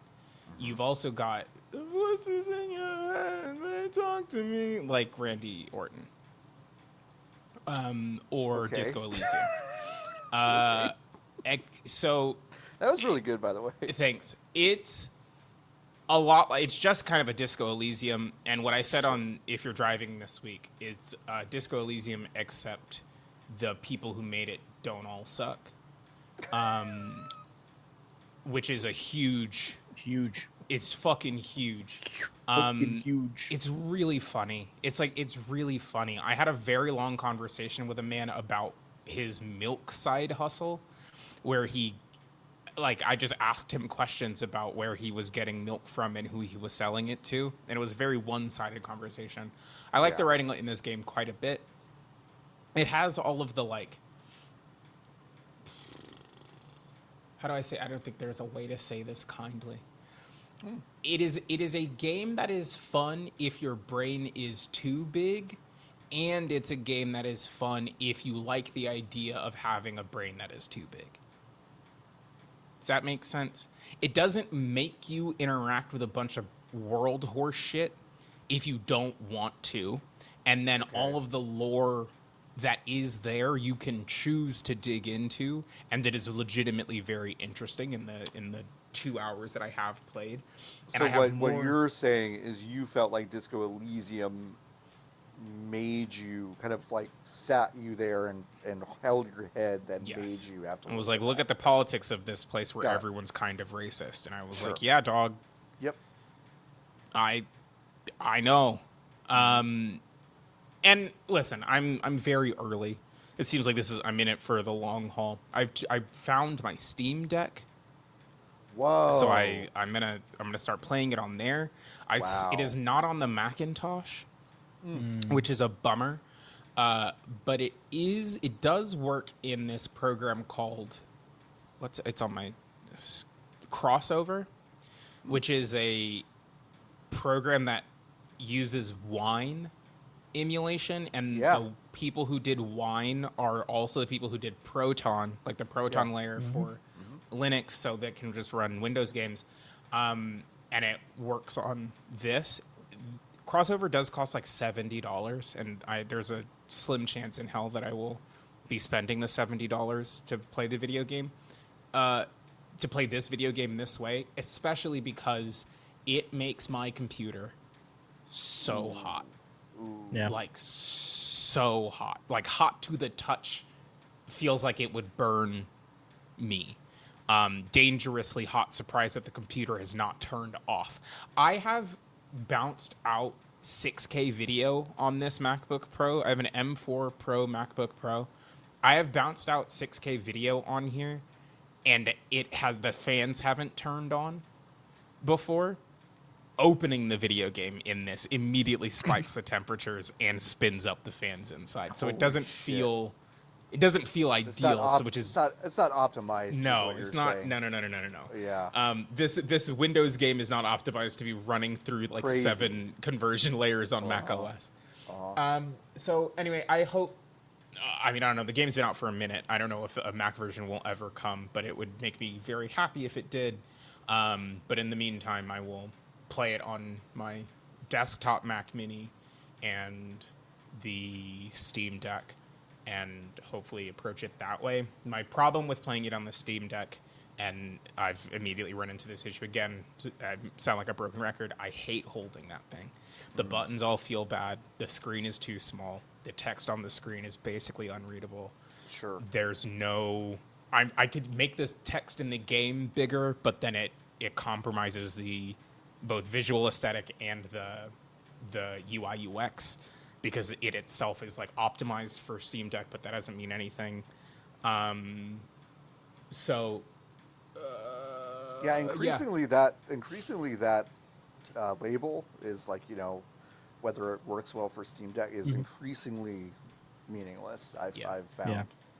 But I like it. I like it quite a bit. Again, I'm only like 90 minutes, 2 hours in. But the music is really good, and there's a humongous entertainment level of clickable shit Nice. to look at, and little bits of writing that are really fun. Are you kind of time crunched the way that you were in Disco Elysium, or no? Is it more Every my understanding, and I could be wrong on this, but every leg of a conversation, like every time you select a thing in a conversation tree, is a minute. okay? So there is a passage of time. There that is matters. time, yes, and there are multiple buildings that like I have walked up to, and they're like, we're We're closed. closed. Come back Got it. at this time. So it's Shenmue. Finally, Yeah, Shenmue like. Yeah, It's it's kind of Shenmue. it's a Shenmue-like, yeah. Yeah. And this will be the last time I play it, now that it's been framed to me this way. You can drive forklifts though. You can race forklifts. I You don't should at think least they've get to got that part. forklifts in this. Let's get sweaty. Yeah. Um, That's Esoteric Ebb. I like it quite a bit. Yeah, I've got this one on my machines. I just have not played it yet, so I need to do that. I've heard so much about this game in the last like 2 weeks. Multiple people have Yeah. told me about it. Everyone's playing Esoteric Ebb right now. I'm like, all right, maybe Yeah. I got to get on this. It's a couple of months old too, is I think the Yeah. thing. Which is why I was feels shocked like that a bunch of people are like playing Yeah. it right now. And It you know, felt what like I a will- prime. It felt like a prime came out when there was a lot of other stuff going on, and so now Yeah. people are getting to it now. But I for guess the backlog or whatever. my thing is, and maybe this is just the cadence in which I play video games. There's no fucking way I'll be done with this before the Thrush. Sure. No. Yeah. Like, absolutely no way. You got, like, 2 August weeks. Yeah, no, it's August 14th right now. Right. Yep. Like, I don't know where Yes. I don't know where I think I'm getting this time from. Yeah. I get it. But yeah, that's Yeah. Esoteric Ebb. I'm going to talk about Knytt Classic for a second. Knytt is a indie game made in 2006. That is one of those things that completely passed me by. I did not play this game when it first came out. It was released as freeware on Windows, although I know plenty of people who played it and suggested it to me, and I never played it. But they re-released it, which is really fun, as a free game, which you can get right now on over on Steam. And I am looking for the information I had. Oh, there we go. BitKid was the dev who basically re-engineered this from the ground up, and then the creator Baba Is You made some new challenges in this game. It is a platformer where really the only mechanics are you can run, you can jump, and you can climb walls, and the wall climbing feels like very, very satisfying, and you're moving around really very quickly, like more quickly than I think you might imagine a game that looks like this would play. And it's like just kind of a big Metroidvania VVVVVV kind of game where you're just exploring, looking for ship parts for a UFO that crash in your backyard, basically. And it's really fun. I played like a couple hours of it. Well, not a couple hours, about 90 minutes today. And I've gotten about half the ship parts, and I want to finish it up. And I think it's really fun. They added Chivos to it. Steam Chivos. Steve-O's? They added Steve-O's to it. It is available on PC, Mac, and Linux. And once again, it's free. So, yeah, that's really all I've got. I'll say this. It looks charmingly shitty. Hell yeah. It's a shitty looking game, but it's very charming. And I'm excited to be playing a piece of internet history that just completely passed me by from my days in college, where I was much more of a AAA console gamer than I was someone that was like bumming around on the internet playing free shareware bullshit. And I kind of wish I had been playing more free shareware bullshit, and now I'm playing it as an adult 20 years later. So it's kind of fun. So yeah, Knytt, that is Knytt Classic, Linux, Mac, and PC over on Steam, which is free. So yeah, easy to recommend. And Niki, I'm going to go back to you because I want to end with Jesse's game because I think that's kind of the biggest one that we've got. You're playing something once again for the third week in a row, I think. Mm-hmm. Splatoon Raiders. Whoa. It's a good We're in game. the end game now. Yeah. You know, The everyone bottomless says buffet? that. Yeah, I'm down there. I think this game is so intelligently made. Like I think it is so well crafted. It really respects the player's time in a way that like these games usually and traditionally do not. These games, you mean? These like Schluter, like Got it. run based Got it. kind Okay. of like Yes. raid based Diablo-esque situations. Yes. Okay. You Gotcha. can get into a level and get out and feel like you accomplished something in 5 minutes. Yes. And the longer missions are like 8 minutes. Mm-hmm. And then sometimes they're as short as 30 seconds if you're playing your cards right. And that feels really, really good too. I I think I'm the gas is slowing down a little bit, not in a negative way, but I just think I'm kind of like, I'm really not the kind of person to like start chasing some sort of, I'm not trying to get as deep into the bottomless buffet as other people on a leaderboard are. Right. But I just think it is a really intelligent reuse. I wish all asset flips were this good. Yeah. Like if every single asset flip from every developer was this good, we would be in a much better, health of an industry. Yeah. Because it just puts a bunch of things together that on paper work, and then they do work, and then you play it and you're like, yeah, no, this is a good fucking video game. Yeah. And that's all I got on it. This is my last Splatoon Raiders update, but I'm very glad I made fun of you about it 3 weeks ago or whatever, because I at the time had zero intention of purchasing the video game. I bought it to spite you, and then it was great. And then it got you. Who says like I do put good I put good things into the world. So true, John. That's what you're trying to say. It's just like coming out kind of weird, but I appreciate the sentiment. Listen, I also bought it because out of some sort of professional obligation, I don't know, and then really enjoyed it because I don't like those Splatoon games like at all. This one's so drastically different. It's so cool. It's so cool that they made a game like this. Yeah. And an end game like that. Like Nintendo is not always the most like, oh, we're going to put like a pretty beefy, difficult build craft end game into our thing. Right. And Splatoon is not Splatoon is a series with like very light build crafting. Right. Like in the multiplayer part, it's like, okay, you're going to equip some perks to your gear, and that's kind of going to be it. But this game's like, no, you're tinkering with every little part of that thing. You're really going down for percentage numbers at a certain point. You're like, all right, sure. Which is fun. I mean, this game is it's probably my biggest surprise of the year in terms of just a game that I did not expect, and also just did not expect to like as much as I do. So, there's a reason we've talked about it 3 weeks in a row. It's just kind of a fun one. Jesse, I am so interested in the game that you played around with this week called Star Wars Zero Company. I want to know about this.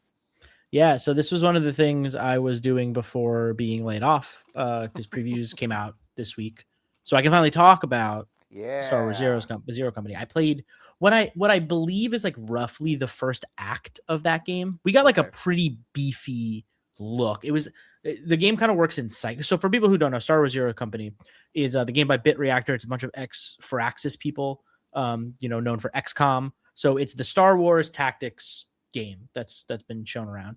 And so you play as the Zero Company, this sort of, group of guns for hire in a lot of ways. It takes place during the like Clone Wars era. So if you love that section of Star Wars, it's very heavily in that. You've got Anakin go around doing things. And so you actually make a like pre-set character. Like your character is a main character in the world. It's not a just like created character, blank slate. You're Hawks. You can change the first name. You can also customize your character. There's like a bunch of different alien races you could be, bunch of stuff like that. And you can make them your own. It's super cool. That's fascinating because Dragon Age 2's set character that you get to control the gender of was also named Hawk, which is interesting to me. Yeah, I don't know if that's a nod or not. Yeah, it's interesting.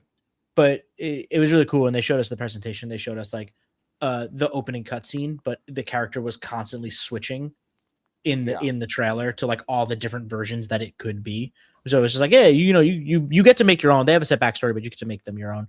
And then you're recruiting both characters that are, characters with their own backstory and will have like a narrative arc throughout the game, as well as going and recruiting just like random Joe Schmo that you can change the name of and customize and, make it the name of your friends or family or whoever. And so it works on both levels. What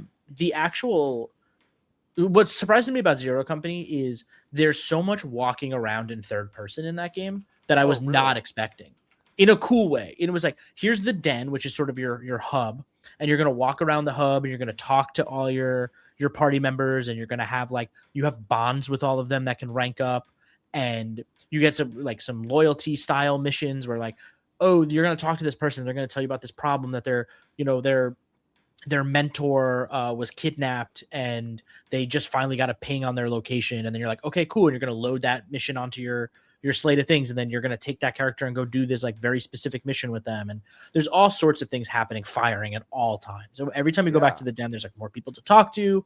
Even the recruits you bring in, it was really funny. I brought in some random recruit. I've never used him.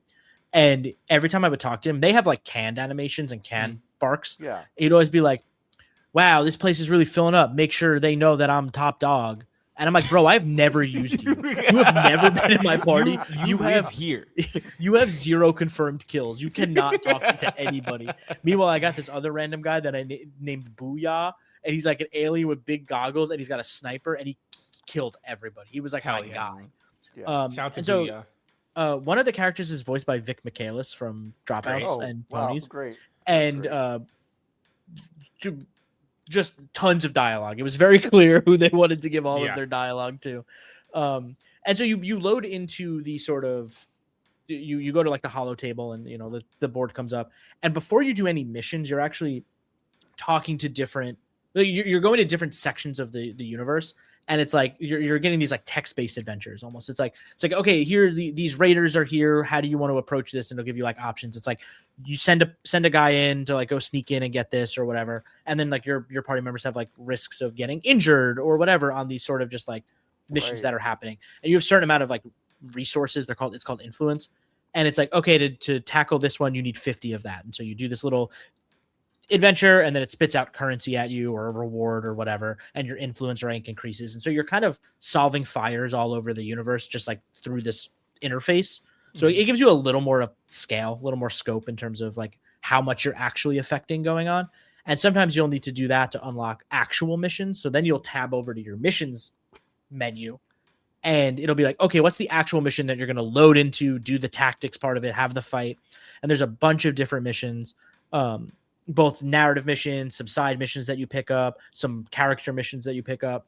And then when you get into that, that's when like, at first I wasn't super into the game because I was like, I'm just kind of shooting guys. Like everyone's got a blaster and everyone's just kind of it's like, okay, did I miss? Whatever. Yeah, it's some XCOM. You're getting behind cover. I got a grenade. Cool. Like that's my one ability. Right. But then you start to unlock more pieces of the puzzle as you level your guys up and get more abilities and start diversifying your team a little bit more.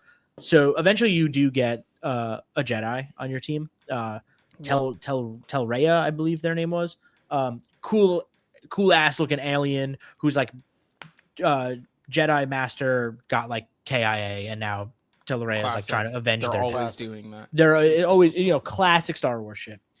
And so now you have Telraya, now you have a Jedi on your team. So now it's like, okay, my guy's in Overwatch. So anytime the enemy moves, I'm going to shoot. And now I'm going to use the Jedi to like jump off the rafters and like force push everybody. And now 8 guys are going to go on the line of the Overwatch. And then my gunslinger's going to just start firing like dual wielding pistol style, just clipping everybody as they go through. And I'm like, okay, this is cool. This feels good. I like this now. And so as you get more of those, you get some clones with like rocket troopers, and then suddenly it's like, now I got big rocket launcher. That's like way more interesting than my shitty little blaster. Yeah. And so as you start to piece together the Star Wars of it all, I don't have a lot of reverence for modern Star Wars stuff. Like after Rise of Skywalker, they lost me, as they did many people. Sure. I watched Mandalorian a little bit, but otherwise I've not seen any modern Star Wars stuff. Yeah. But it's the thing I said on Blue Sky is kind of the thing I stand by is every alien you talk to in that game, they've somehow made it feel like you're talking to a practical effect. Like the way those characters are like in the world, it kind of feels like how you watch old Star Wars. Yeah. Where it's like, oh, it's weird. Like these things feel like tactile and there's texture to them, and like the alien like tentacles and stuff like feel very, I don't know if it's the film grain and all the other stuff they've got going on, but it feels like you're in an old Star Wars movie in a way that's like way more appealing to me than, I don't know, like a really high fidelity, crazy Star Wars game. Yeah. It's also got a little bit of Mario Rabbids if you played those games. Yeah, that was literally what I was going to ask is like how much Rabbids is in here. You know how you walk between zones and Rabbids and like explore areas? It's not nearly as expansive as Rabbids. Like Rabbids is like way more exploratory. Right. But some missions you'll load in and you'll like walk and talk to some people, and then you'll like pick up your scope and like scope in and see where the battle's going to be, and you're like talking to your team about like how we're going to handle this, and then you'll like crest a corner, and then you'll suddenly like be in the fight. And so it gives you those like on the ground moments where you're walking and you're like exploring and talking to random people and being like, hey, we're looking for so-and-so. Do you know where they might be? And they're like, oh, I don't know. And then you walk away. You can get like droids and stuff. So if you want like the R2D2s of the world, you can get those on your team and they do a bunch of crazy shit. It's way bigger in scale than I expected it to be. Yeah. Is what I walked away from this preview with. And the final mission they let us play is like this big mission with Anakin. And it was like, oh, they've got like serious, like they're playing with all the parts of the Clone Wars. Like they're not just like some siloed off thing that has nothing to do with anything. Like they're telling like a very authentic Star Wars story, all the good parts of it and all the bad parts of it, all the parts you kind of roll your eyes at and all the parts you're kind of like, yeah, that's why I like this franchise. Yeah, it's a fucking robot turns into a ball. Yeah, it's sick. Yeah, and then it gets a shield when it comes out of the. Yeah, when it comes cool out, as hell. This is the coolest shit I've ever seen. Yeah. I Star Wars is I think one of my favorite things to watch a team try to translate into a video game, because you either understand what is special about Star Wars, which is the, like you said, like the tangibility, the practicality of the way that the game looks, feels, and sounds, or you don't get it. And the ones that don't work are the ones that kind of eschew that stuff in service of just showing you Star Wars stuff. Which is why, like, as obviously maligned that second Battlefront game was, for reasons separate from the video game part. But, like, those are some of my favorite pieces of Star Wars. Both of those EA Battlefront games, because they look like you are playing the movie. Yeah. It just looks and feels correct. Even like Star Wars. Oh, I just had the name.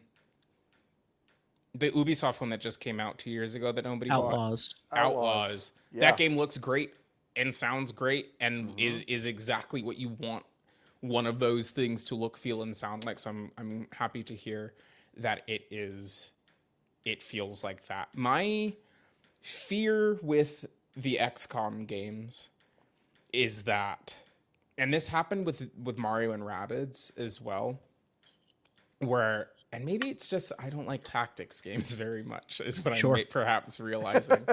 But I'm like pattern here, but you know. But I'm like, oh man, am I actually? Rabbids is like neither here nor there, but I liked being in the world.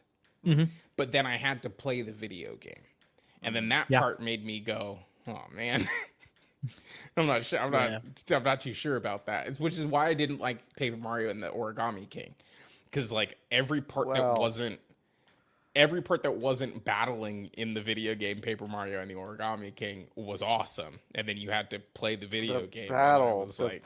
But that was an all-time bad system, though. That was a bad system.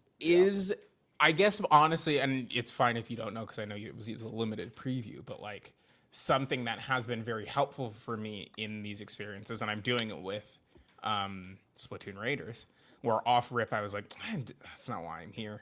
I'm here to look at the numbers go up, and I'm looking for explosions, so I cranked that shit right down to baby mode. Yeah. Are there... Yes. Like those, sick. Awesome. They have like 4 different difficulties. It was like easy, normal, hard, expert. And they were even saying that normal is like you like Star Wars and you want to experience what it's like to play a tactics game, but like hard is more tuned to what XCOM actually was. Yeah. And then expert is like, okay, this is your real test. Yeah. And so like normal, as somebody who doesn't play a ton of tactics, I played on normal, and it was like the battles got a little dragged out for my my inability to like understand a lot of the early stuff. So, but if I was playing on easy, I feel like I would have just cruised right through, because they said it was like very important to them that people who enjoy Star Wars can experience this thing, at least the story of it, without having to be bogged down by a million systems. And the people who want to dig into those systems, just crank the difficulty up and you'll be able to interact with that. I'll interact with your weird movie. that you've Yeah. created if there are interstitials wherein I get to play a video game. Yeah. Like right. I'm realizing that I really like that cadence of like in a game when it works, but so frequently I have noticed that when you turn the difficulty down or even in games like Deltarune is a prime example of this. Conceptually really like Deltarune. Yes. But then I have to do the combat in Deltarune, which I have done in so many iterations, and you have to do so frequently. And I have done for Deltarune specifically over the course of 4.5 chapters, and then the entirety of Undertale. Like I get you got to move the little heart around to not get hit. I understand. Toby, please let me put the video game down to easy so I don't I'm not having a good time, and it's impeding my understanding of a story that on paper I'm kind of interested in. Yeah. In a way that like feels different to me than like the difficulty conversation about around something like Elden Ring, where it's like the design of it it's inbuilt. Mm-hmm. The difficulty is, but yeah, I don't know. Sorry, I started rambling. The thing I'll say about Zero Company that I've experienced so far is that there's so much going on between missions. Like you're gonna boot up the mission, you're gonna do the combat section, then you're probably, if it's a main narrative mission, you're gonna have some sort of cutscene that bookends both the beginning and end of the mission. Then you're gonna go back to the den. You'll probably have another cutscene that plays. It kind of pushing you in the next direction. But then when you're in the den, there's so much going on. It's like you're going to go around and talk to all your characters that you want to talk to. You're going to have conversations with them. You're going to go to the med bay and like deal with all your sick or injured people, put people where they need to go and deal with that. Then you're going to go over to the recruitment tab and see if you want to recruit anybody new that's popped up since the last mission. Then you're going to go talk to the guy at the armory and, figure out your gear and do all that, have conversations with him. Then there's a couple of other NPCs that you can talk to in between.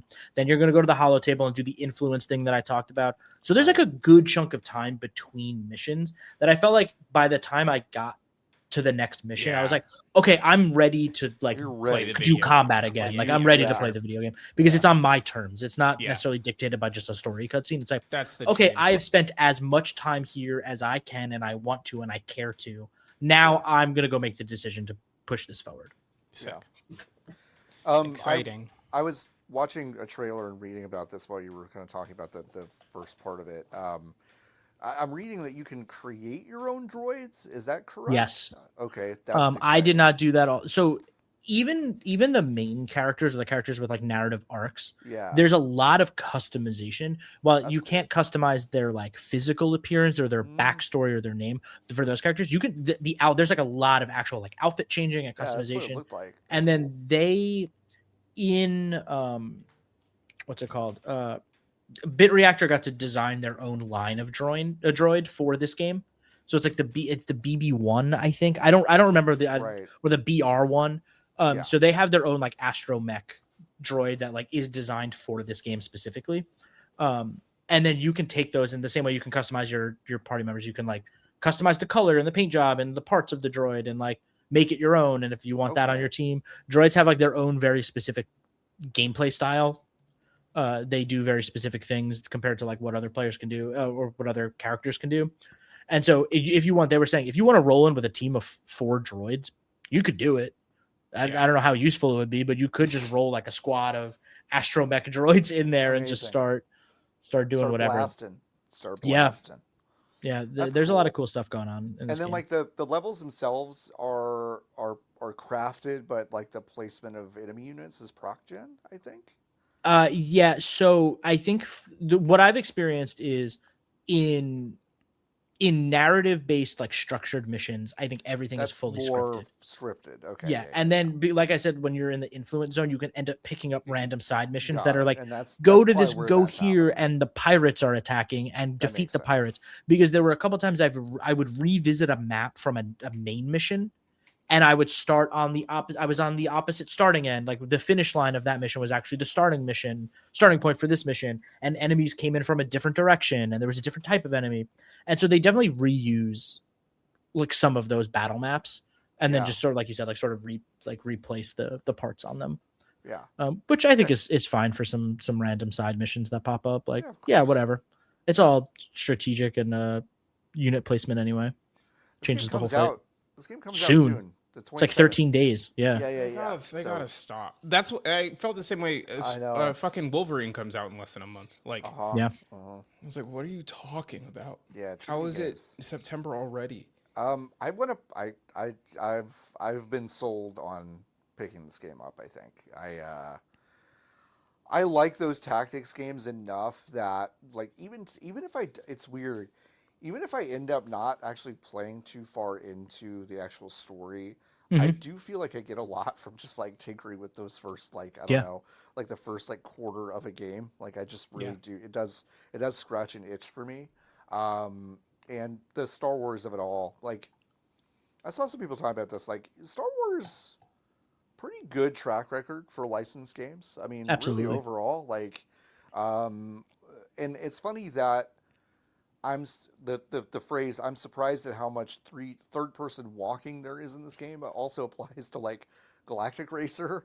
That also was strange to me and interesting. And it's like, oh, these Star Wars games that are coming out are doing things that are a little bit unexpected, but also, to your point, Jesse, I think really grounding the experience in, I think, the best parts of Star Wars and not the stuff that, like, Kathleen Kennedy is, like, wanting to do with everything. She doesn't even work there anymore. Dave Filoni. That's him. That's him. Sure. With the cowboy hat. Yes. Yeah, that's him. It's D23, John. I can't believe you didn't know that. I'm so sorry. The Simpsons man just said, I think they're remaking Hit and Run, and then the other guy on the panel was like, or maybe they aren't.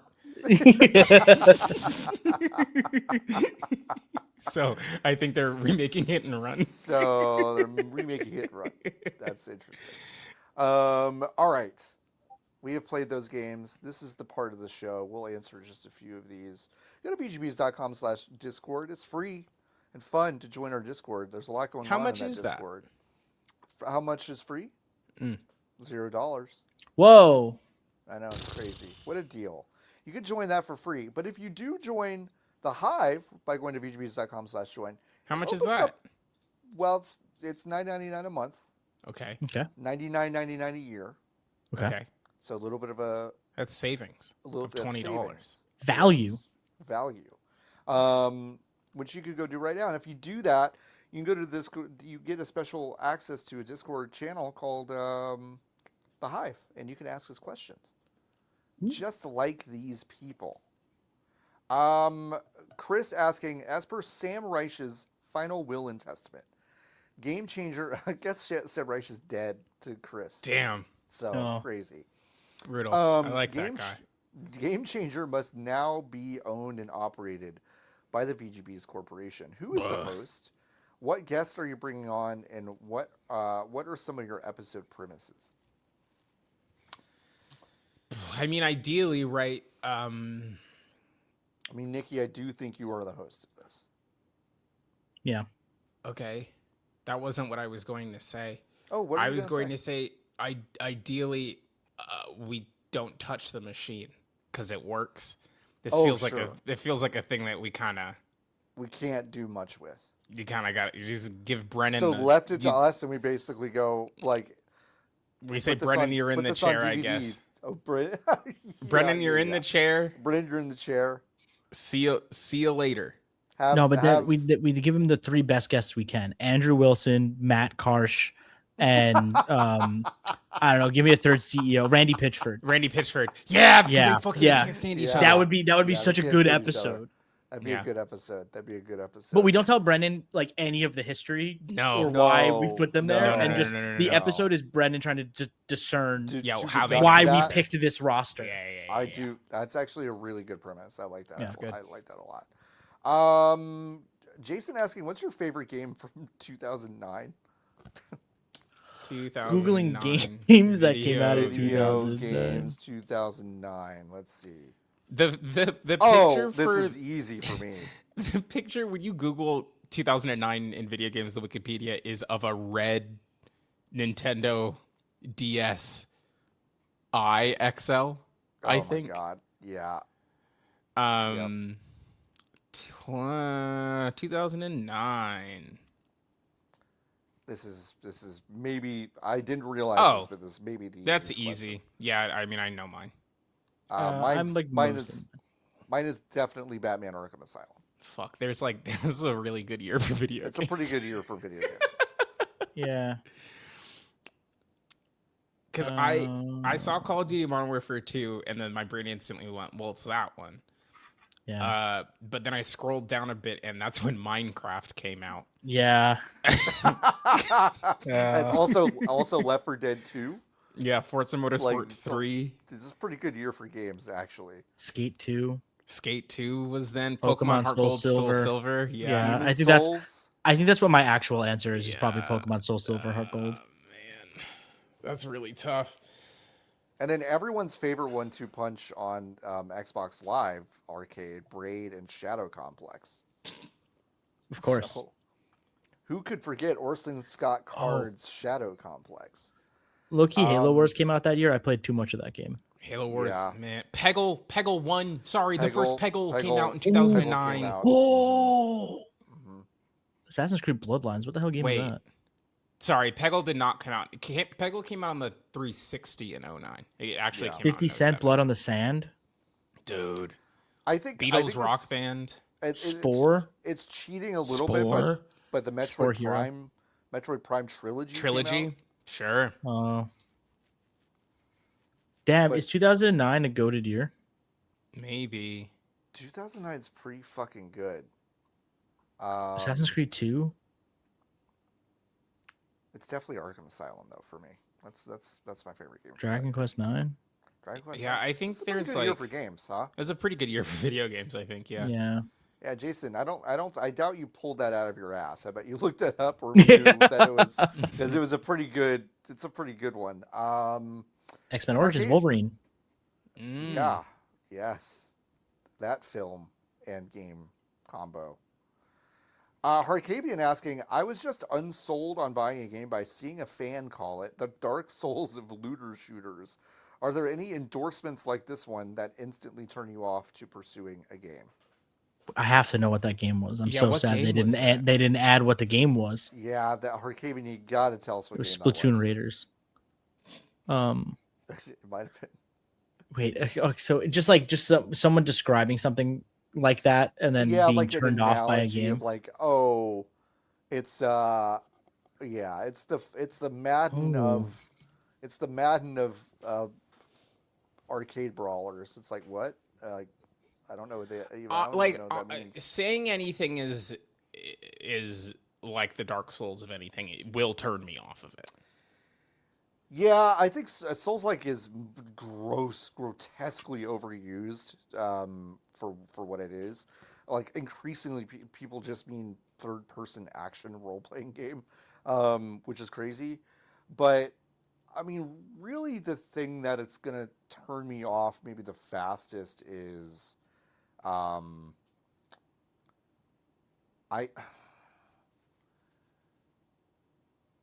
I don't know. I mean, really, once you said Souls-like, I'm like, yeah, that does kind of do it for me.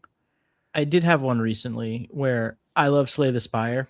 I love Yeah. deck builders, Right, but somebody right. described a game to me as a gotcha deck builder No. and or a gotcha Slay the Spire rather, and I was like, Yeah. nope, those two words No. shouldn't go together. Mm-mm. Fuck I'm off. super not into that. I'm good. I'm really sorry. I'm still on the 2009 thing because now I'm on Metacritic. No, you're good. You're good. They put Pokemon Platinum and Heart Gold and Soul Silver out in the same year. Same calendar year. That's fucking insane. Yeah, What are you Pokemon used to be a talking company. about? They used to make video game over there. Yeah, now they just make used to make Pokopia. They didn't even make that one. Make Pokopia. I know. ODST was also 2009. Wow, ODST was 2009. What a game. That's nuts. Dude, When they did- used when to. did- When did Halo 3 come out? Is that like 2007, September 7, 2007. Okay. Wii Sports Resort was also 09. Ooh, Yeah. The Bayonetta. first Scribblenauts was 09. Bayonetta, Brutal Legends, Oh, Scribble Knots. Plants vs That's Zombies. a fun one. Plants vs Zombies is crazy. That's a good year. Fucking Prototype. Prototype. Came out in 2009. Prototype was so fucking Alex fun. Mercer. Wow. Prototype is good. Fear Yeah. 2.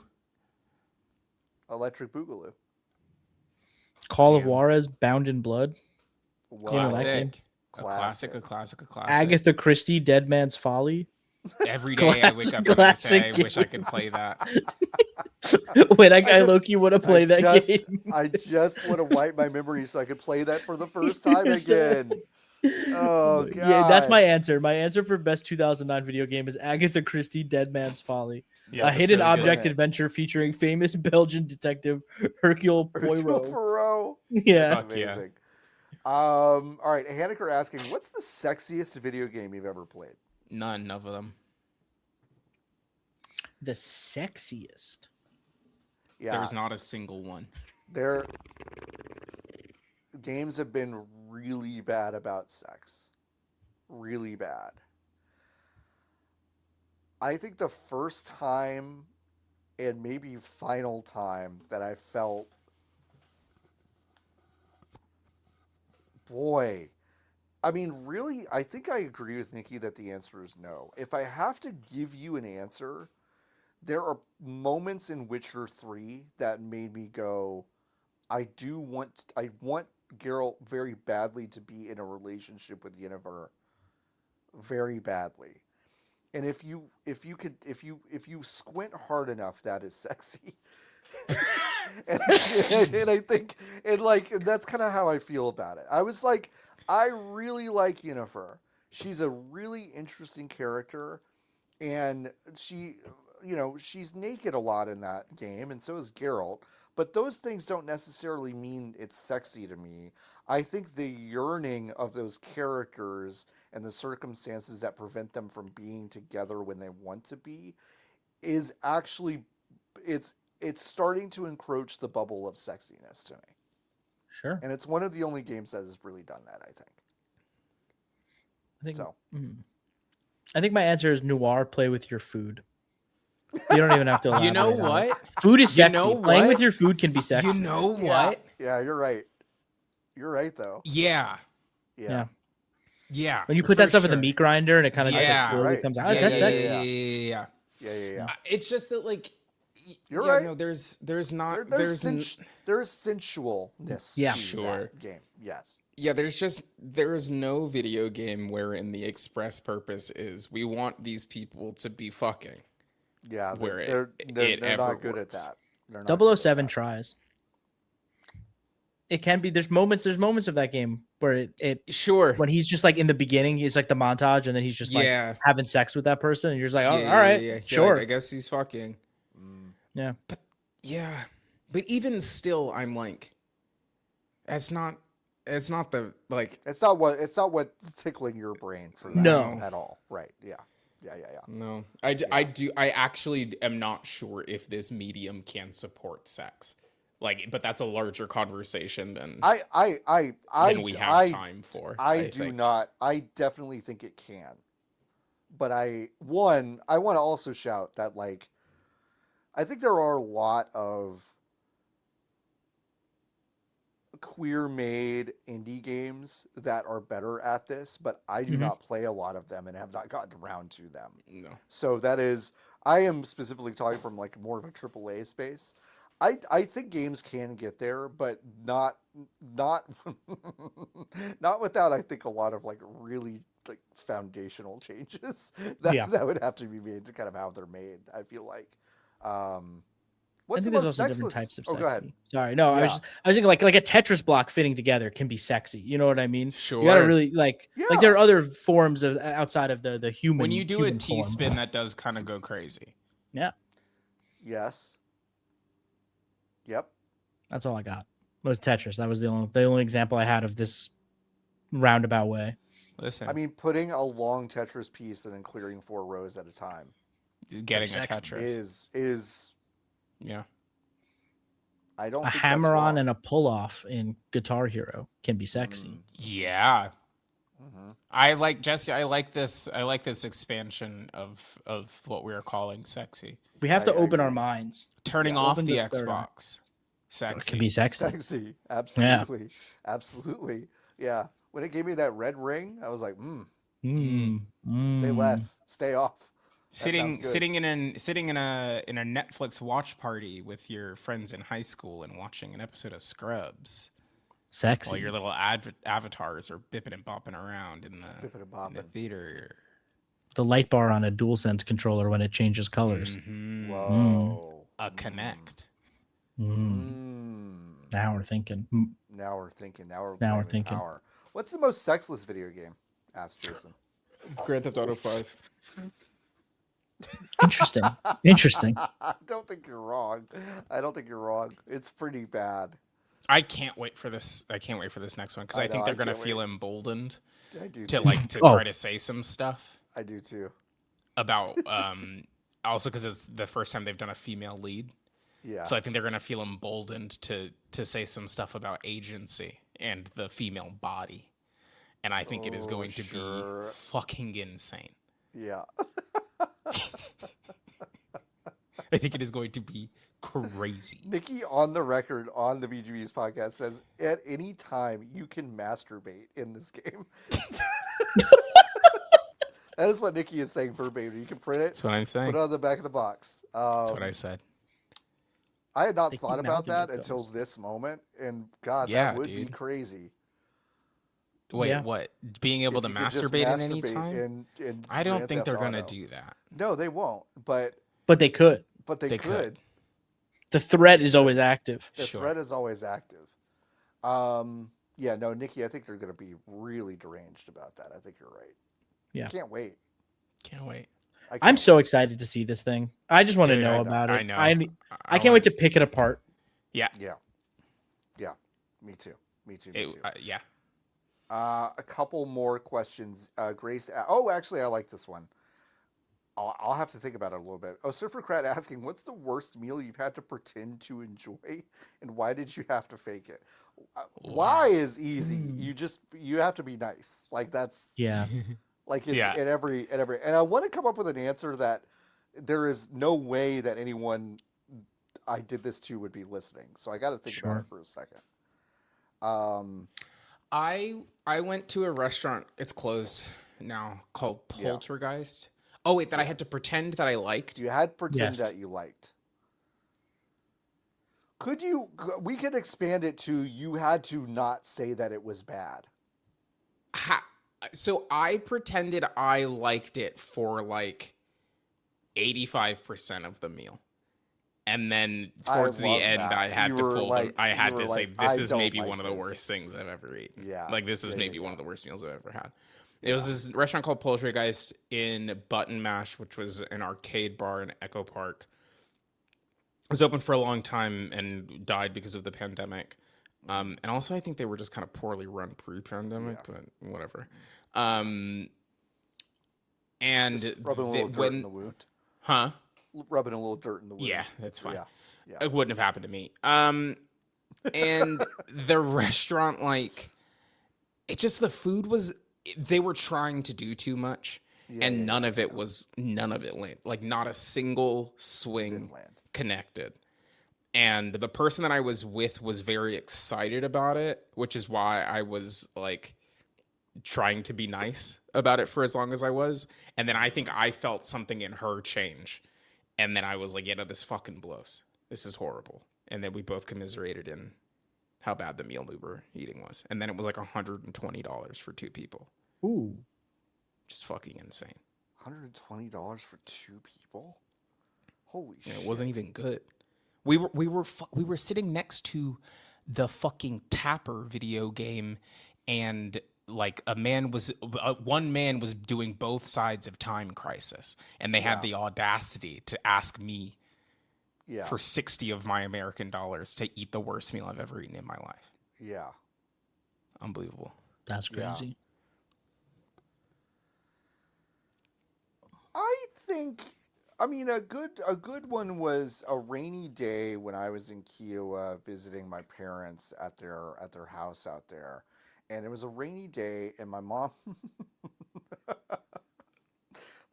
very confidently was like, "Well, they had like a condo in this like shared use space, and there was like a pool house that also had like a small restaurant attached to it. And my mom was like, "Well, they got pizzas that are just ready to bake. I'm gonna go down and get one." And so we were like, "Okay." And so for lunch, we had this pizza that we baked in the condo, and it was horrible. I mean, it was really, really fucking bad. But my mom was so pleased with it and was saying how much she liked it that I was kind of like, okay, I will play along. But the longer the meal went, the more I could tell that she also didn't think the pizza was good. And she was just lying and just saving face and just trying to break through it. And so about 90% through the meal, I was like, Mom, you don't like this pizza's bad. Like, this is not good pizza. It is bad pizza. We don't have to pretend this. And she kept denying it. And then a year later, she goes, "Remember when we had that bad pizza?" And I was like, "Yeah, I remember. You're the one that tried to fucking gaslight me into like thinking." Anyway, so that's a good example. Almost every other example I can immediately think of might involve someone that didn't know that I thought the meal was bad, and I don't want to hurt their feelings. That's so fair. Yeah. I went on a date. This was like a decade ago at this point. Mm-hmm. And it was this girl that I went to college with, and we go to this like bar that's like near her place, and I order. I'm pescatarian at this time. I don't eat meat at this point in my life. Okay. And so I'm gonna get like a grilled. I'm gonna get some like grilled shrimp in a salad, like whatever. Keep it light. And then the waiter says like, "Oh, we have this special, blah blah blah. It's like pretty similar. Do you want it?" I'm like, "Yeah, whatever, sure, man, that's fine." And he comes and it's like really hard to describe, but it's like, what if the salad was kind of like in like a mold, so it's like kind of like almost like it kind of almost looks like a bundt cake. Like it's like and it's squid, it's not shrimp. And so I'm on this date and this big ass like salad that's like wet and molded together. Yeah. And so I'm like, and she gets like, it's like a normal ass meal. I've got this crazy salad with squid and like all this. So I'm like eating it, and it's fucking awful. It's so bad because this is like, it's like a bar-ish restaurant. Yeah, so it's like they don't have good squid. Like squid is not something you should ever order from. Yeah, at the Squid Dome. And it's a place that's like kind of close to our college, so it's like also the like local hangout spot for a lot of the kids who are on campus. So it's like, she's like, "I can't believe you got squid at like the village." Right. I'm like, "I didn't know." And then so like the date goes like, okay, like we're friends before this, so like we're talking, we're hanging out, and then like I could tell by the end of it, I'm like, there's not going to be a second date. Like this did not go well. I think the squid thing gave her the ick like really bad, and I didn't even intend to get the squid. It just happened. The squid cake happened to me, and now I've got to face the But I think me trying to like play it off like, "Oh yeah, it's cool," like we just gave her the ick like really bad. So then we leave, and I go home, and I get food poisoning. And like that's like it was like top to bottom one of the worst experiences of like a thing that if I would have just stayed the course and got the shrimp and salad that I would have gotten normally, instead of being like, "Yeah, I'll be adventurous, why not?" And now at a restaurant, I will never try be anything adventurous. new. Never try anything new. Like the kicker of like, damn, I didn't get a second date, and now I have food poisoning for this squid thing that showed up that I did not want. Also the fucking confidence to be like, "Oh no, like that shrimp salad you want, we got this other thing that's similar," and then it to was bring such a you clear just upsell. a molded squid crazy. jelly is disgusting. It was like I've never seen anything like it. Like, and it was like molded, and there was so much salad that's what the like mold was. Like, it wasn't like it was molded actually around something that was holding its shape. Yeah. It was just so much compact wet salad. Tough. It was impossible to come back. Better than me have tried to come back from the Squid Mountain, and it just did not work. Horrible. All right, couple more questions. The Dark Souls, but it's a looter shooter, was Outriders. Oh, sure. Okay. Makes sense. A couple more questions. Let's see. Adam Juice asking, what are you putting in your ideal burrito? I feel like my burrito's not like anything special, you know? I think it's just like a normal rice, beans, chicken, guacamole, salsa, you know, nothing crazy. Maybe French Basic. fries if I'm feeling Oh, feeling a like little old frisky. California. Yeah. Cool. Carnitas, rice, guac, a little bit, not too much. That's what the cup on the outside is for, so I can control it. But you do need some paste in there. Cheese, corn, salsa, if we can get it, onion, cilantro. I'm a rice, beans, probably carnitas, spicy salsa, a little bit of crema, no cheese. Oh, ever. sour cream, yeah. Sour cream classic. Yeah. I don't do cheese in burrito. I love cheese, but I don't do cheese in burrito. Yeah, I mean, I had an Al Pastor burrito recently that has like spicy pork, but also pineapple. Yeah. That went fucking crazy. That was really good. Yeah, I like a burrito. Actually, fuck you, actually, for asking that, because now I want a burrito. Really I know. bad. Yeah. Like really bad. I might get off this call and get a burrito. Actually, 2 more questions. Jason asking, "What's your favorite sandwich?" The sandwich at my local bagel place that I get. You ready for this? Yeah. Oh, I think you did. You post this on Insta? I've posted this photo before. God, Yeah, that looks so fucking It's- good. Yeah. it's a whole wheat everything bagel. Okay. Yeah. It's Sure. fried chicken cutlet, Mm-hmm. Yeah. fresh mozzarella, Mm. lettuce, onion, mayonnaise, nothing else. Great. Okay. It's so good. It's Mhm. it's like just the right amount of weight to put Yeah. in your stomach. Yeah. Mhm. I haven't had a transcendental sandwich in a minute. Sometimes you have a sandwich and you're like, we went off and we put 2 things in between bread. It's maybe the best thing we ever did. It's really a good thing that we did. Yeah. I don't know why when this question was asked, the chicken and bacon ranch from Subway came to mind, but I am going to Sure. answer that. It's not what I feel, but my Yeah, but body said the answer is the chicken and bacon ranch from Subway. So Yeah. I guess had that's it my before. answer today. Chase your chase your reality. That's You're okay. not. I had a dream. Not, everyone loves it when you talk about dreams. I had a dream last night that they introduced some sort of new Subway restaurant concept that was a sit-down experience. Oh, So they that's had a window incredible. in the front that was like a walk-up regular ass Subway, Yeah. but then there was a big menu and a woman standing at the door at the dais, and then you would go inside and have a sit-down meal at the Subway. But I woke up before I ever was able to enter the building, so I don't know what it was like inside, which is a huge disappointment. That is a big disappointment. I would love to know what the inside was like. I think the best sandwich is like an Italian beef with an irresponsible amount of giardiniera, like Yeah. spicy giardiniera on it. Yeah, that sounds really good to me. Okay, final question. There are a lot on the cutting room floor. I'll do a honey drop this weekend. I'll answer some of these. Jason, you asked a lot of good questions this week, but I did want to ask this because I love the fact that we are well-rounded people here. We don't always talk about video games or do video games.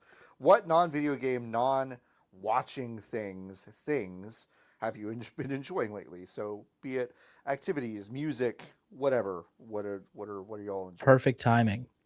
The new Phoebe Bridgers album is out today. Yeah. I have been enjoying that. Are you going Sonic? to the show? I'm trying to get kind of cheap tickets to the one in New York. Because I've been a Phoebe Bridgers fan since 2017, and I have yet to see her, and it is impossible after Punisher, because everybody loves Phoebe, and rightfully they should. I think the Phoebe Bridgers album is lyrically some of her best work. I think sonically and texturally, it's like I'm having a hard time grasping it. I think she has like this like lyrical buoyancy where the lyrics rise to the top, but a lot of the sound drowns that out, and so I'm like trying to grab onto this thing.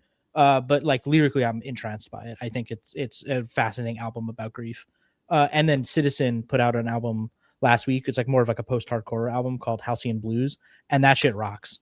those two albums like back to back are like some of my favorites of the year. Hell Sick. yeah. Also on the music tilt, y'all remember Alabama Shakes? Did you know Yes. that still making music? I didn't No. until like Brittany's 3 still days making ago music. Yeah. when I was like, huh? But there's a new album coming out called I Must Be Dreaming, and one of the singles on there is called Garden, which is just a delightful. It's a delightful. It's a very sad song about like mourning what could be after a breakup and like tending to one's self in those moments afterwards. So I've been listening to that, and that's been really cool. There's a new Denzel Curry and Kenny Beats album coming out, / it came out today, I'm not sure. But my favorite track on there is called Difference. And it has Yeba on it.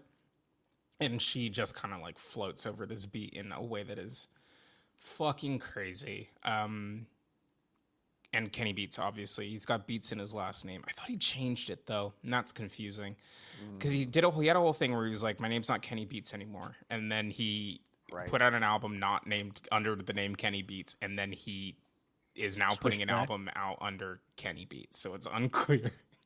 Pick a lane. Unclear what's going on there. And then there is a new Tinashe album coming also. And there's 2 tracks on there that I really like. One of them is just called Crash Out. Both of these are like, they feel like if Kesha was still making, if Kesha was still in 2026 making music that she was making in the mid 2010s, like that's how it made you feel, that's kind of the shit Tinashe is on right now, which is really nice. And then Melatonin just dropped yesterday, which is it is so layered. There are so many things happening. It is so well produced. It kind of honestly feels overproduced, but it's really, really, it's a fun 3.5 minutes or whatever. Yeah. Those are all great answers. What about me? Let's see. Musically, I'm finally getting around to listening to Casino, which is Baby Keem's album that came out earlier this year, which I'm enjoying. I am also listening to a lot of Sade, really timely. Who? Sade. Just fucking love Sade. Her voice is incredible. I love everything she did from like 1984 to like 1992 is just really sonically delightful to me. And then I've also been listening to Double Infinity, which is the Big Thief album that came out. It was last year, but I did not really get around to listening to most of it until the past couple weeks, and I am enjoying that a lot. I listened to the Strokes' new album, which is Ass from a Toilet. Unfortunately, it's rough. It's real rough. Which is really, really sad because I really wanted to like a new thing that they're doing. Interpol is releasing a new album very soon, which I'm very excited about because for whatever reason, because I guess they just detected that I'm a 41-year-old white man, TikTok has started to be like, do you want us to show you just a bunch of Interpol edits of like shows you like, but with Interpol kind of behind it? And I was like, sure. And so I've been listening to a lot of Interpol, and like, man, a lot of people talk about how Turn on the Bright Lights is like one of those, it was their first album, and it's really tough to like release your best work first, because then what do you do? But honestly, most of their albums are kind of wall-to-wall great, actually. So yeah, just go listen to Interpol. Interpol's great, and Paul Banks had a song, I mean, the first album called Stella Was Diver, She's Always Down. And when Paul Banks would say, Stella, I thought it sounded like a kitten that I adopted in 2008. And so we named her Stella, and that's how that happened. R.I.P. Stella. You were a good cat. You were an okay cat. You were really cute and sweet. No, she's up there for sure. She's up there for sure. Softest cat belly probably I've ever. Cat belly, folks, listen. If you're allergic to cats, pop a Benny pop a Benny and just get your face in there just once. It's not no. Yeah, no. Just pop a Benadryl and just get your face in there once. Everyone's got to like smooch a cat belly at some point. It's a really fun thing to do. That's it. We did it. It's not the longest episode we've ever made. Damn it. I know. You know what's weird, Nikki, is that off the rip, we just did the longest one I think we ever did last week. I don't know why, but we just did the longest one. Yeah, I know. We can make them shorter. Make them longer. Maybe I should just not. Maybe I shouldn't enjoy myself as much. 4-hour podcast. No, listen. Now listen. I will tell you when it starts creeping up to 3 and I do notice it, I go, oh man, 3 hours, huh? Oh man. How is that different Than 2? Yeah. Then 4. It's way different. Anything over 90 minutes, I think we're Interesting. You know, Streamer podcasts do a strange thing where they do 1 hour. It's exactly 1 hour, and then they film a second hour that's only on Patreon. Every streamer podcast does it. Interesting. It's fascinating. And you know what?